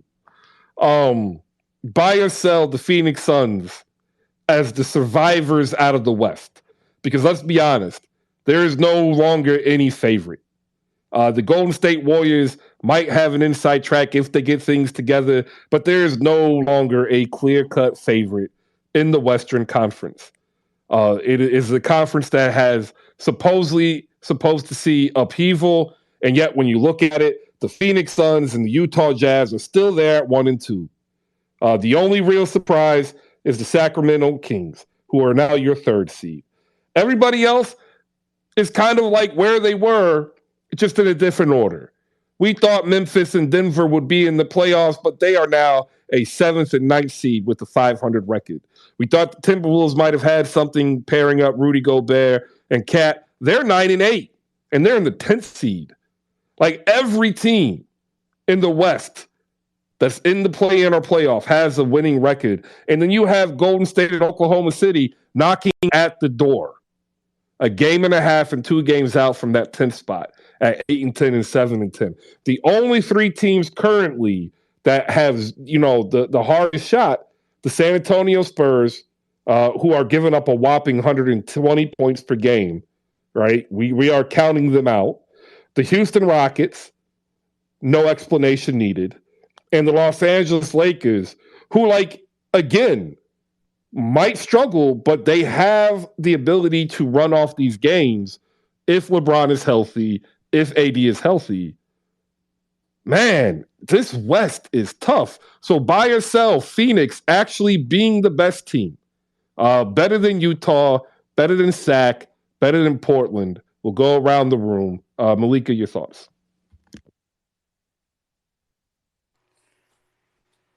What's the question again? Phoenix, buy or sell, best team in the West. I sell. Then who is it? I have a hard time saying Sacramento. I'm gonna say New Orleans is getting healthy. They have a chance to be. I'm not alone. I'm no longer. I believe in Minnesota was going to be this threat. I believe New Orleans could be a sneaky team. Phoenix can get it together, but I don't know. They just with DeAndre Ayton getting paid and now playing like he just don't care. I don't see them going. I don't see them really being the top seed in the West anymore. I think New Orleans can sneak in there, but I don't know. Actually, I can't call it. I mean, the Warriors could.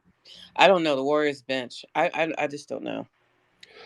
It's a hard question, right? Jasmine, what do you think? I'm curious of what you think. I can't call it. Like, who you think could be one of the, who are the top 3 teams? Who could be the top 3 teams as we look at the West now in the West? Top 3. Let's see. Oh, I'm selling on the Suns, but I think they would be like the 3rd team for me. And then I'm gonna go Warriors first, Nuggets second. Until Golden State shows me otherwise, like I have to give them benefit of the doubt. That's just one team that you generally don't go against. And despite, I think for them, they're having like the same issue a little bit as Brooklyn, where it's just like off the court stuff or the things with Draymond and Jordan Poole are like rolling over into the court. So for them, it's just like, let's just get our locker room together. And then once they do that, their basketball game is going to be fine. But I think they're just disconnected right now. The Nuggets just have to get back into a rhythm, incorporating Jamal Murray again. And then the Suns, I feel like they're pretty consistent in my opinion. Although Ayton plays like shit majority of the time, I still feel like they're a pretty solid team. And yeah, I'm going to go Warriors, Nuggets, and then Suns. Yeah, All right. Warriors. With Warriors, I agree with you on what they're dealing with in terms of off the court. On the court, my only thing is with the Warriors is their bench, because their sophomores are not where they should be. I guess a trade could fix that. I agree on the Nuggets. I don't know how I forgot about the Nuggets, but they'll definitely be in the top 3. And Suns, okay, at 3. DeAndre Ayton needs to pick up his play and be more consistent. He does that, then they're a definite threat. Yeah, I think Pelicans are hanging in there somewhere though. Yeah, I think Ayton is just pouting right now because he didn't get the deal that he wanted when he wanted it, and they gave it to somebody else. But it's just like kind of a little bit same thing with Jay Crowder. It's just like remove your ego at the same time. Like we're chasing the championship right now and not too worried about like other things. Like as long as you get your money and you're playing for who you want to play for, I feel like that's all that should matter. All right. So by the standings, the top 4 teams in order: Phoenix Suns, Utah Jazz, Sacramento Kings, LA Clippers. Those are the top 4 teams of the Western Conference currently.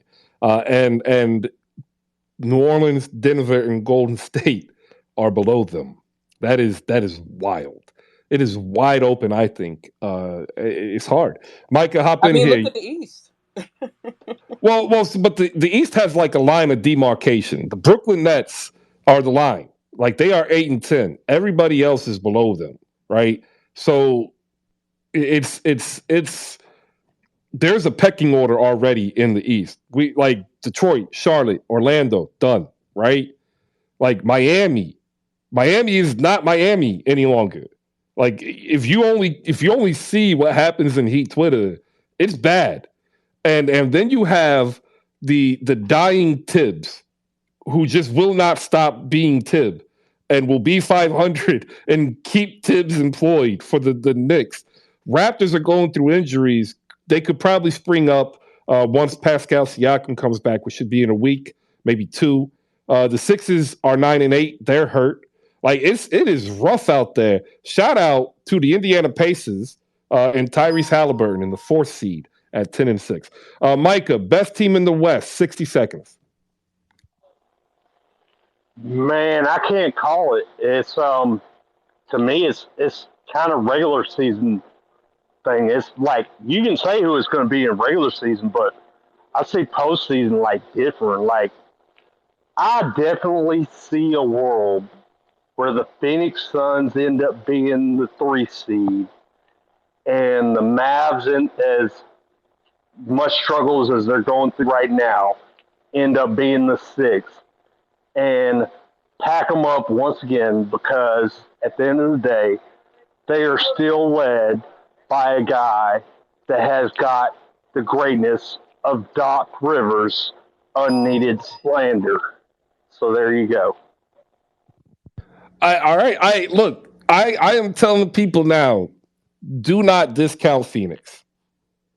Okay? Like, don't do this. Like, those fans were bad enough last year. Just imagine how much worse they're going to be this year.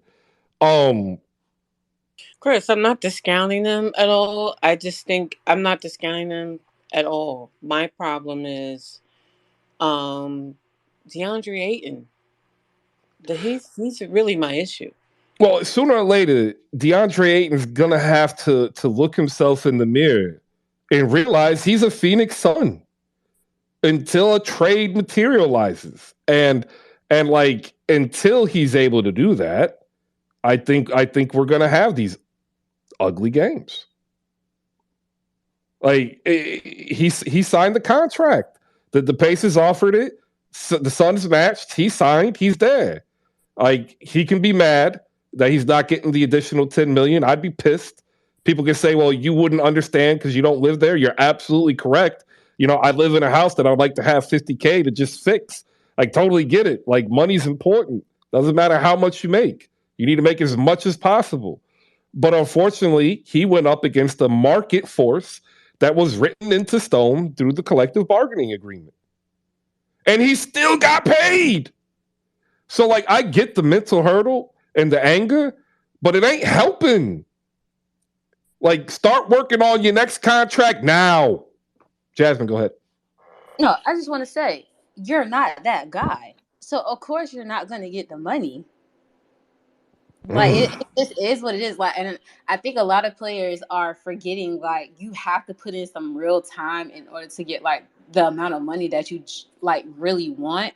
Because if your player's not reflecting that, they're not going to give it to you. They're not just handing out money just that, well, certain players aren't getting money just to be, like, handed out. And he's one of those players. And he, like, isn't accepting the reality of the situation. Like, you have to be better. You have to step up. Like, you want the respect of, like, an AD or an Embiid or like a Rudy Gobert, but you're not playing to their same level. I agree. Cool thing for Phoenix, and this is why I'm telling you not to count them out. All right. They will enter next year with Booker at 36, Ayton at 32.5, Chris Paul at 31, Mikal Bridges, all numbers rounded up. Mikal at 22, Landry Shamet at 10, Cameron Payne at 6.5. That campaign contract is not guaranteed. The Shamet contract comes off in 24, 25. Off the books with cap holds, Jay Crowder, Cameron Johnson, Dario Saric, Torrey Craig, Jock Londale, Bismack Biyombo, Josh Okogie, Damian Lee. They have $30+ million in expiring contracts. They are the first seed in the West as constructed. Tell me why James Jones cannot swing a trade to make Phoenix a team above all teams in the West. This is a man who's now had the Phoenix Suns in the top 2 the last 3 seasons. So if he makes this trade, let's say he makes a trade with Orlando and he brings in Mo Bamba and Terrence Ross, a shooter and a big to give him 15 to 18 minutes to block some shots. Does that not make them better? What if Julius Randle becomes available? They just lost Cam Johnson essentially for the remainder of the year, like the amount of time he's going to need for rehab and stuff. So there's an opening there. They're not going to bring back Jay Crowder, but hey, we got a first-round pick. We got a couple of young guys and we have contracts. What if the Phoenix Suns go into the playoffs with Chris Paul, Devin Booker, DeAndre Ayton, Mikal Bridges, and Julius Randle? Makes you think. Because we all know that that's a viable trade, especially if New York were to tank and just want to get off that contract. Which Julius Randle are they getting, though, is the question. Well, wait, does it matter? They're playing Torrey Craig. Shout out Torrey Craig. You made I enjoyed watching you when I went to games here in Indiana. Hard worker, always running. He ain't Julius Randle, so it doesn't really matter. And then like next year, if they did that Julius trade, because he's only making like $23 million. So then next year, they actually go into free agency. They can trade Landry Shamet, right? And pick, because he's an expiring, pick up another piece. And then still have enough cap to pick up veterans. And then you've got Phoenix good for another year.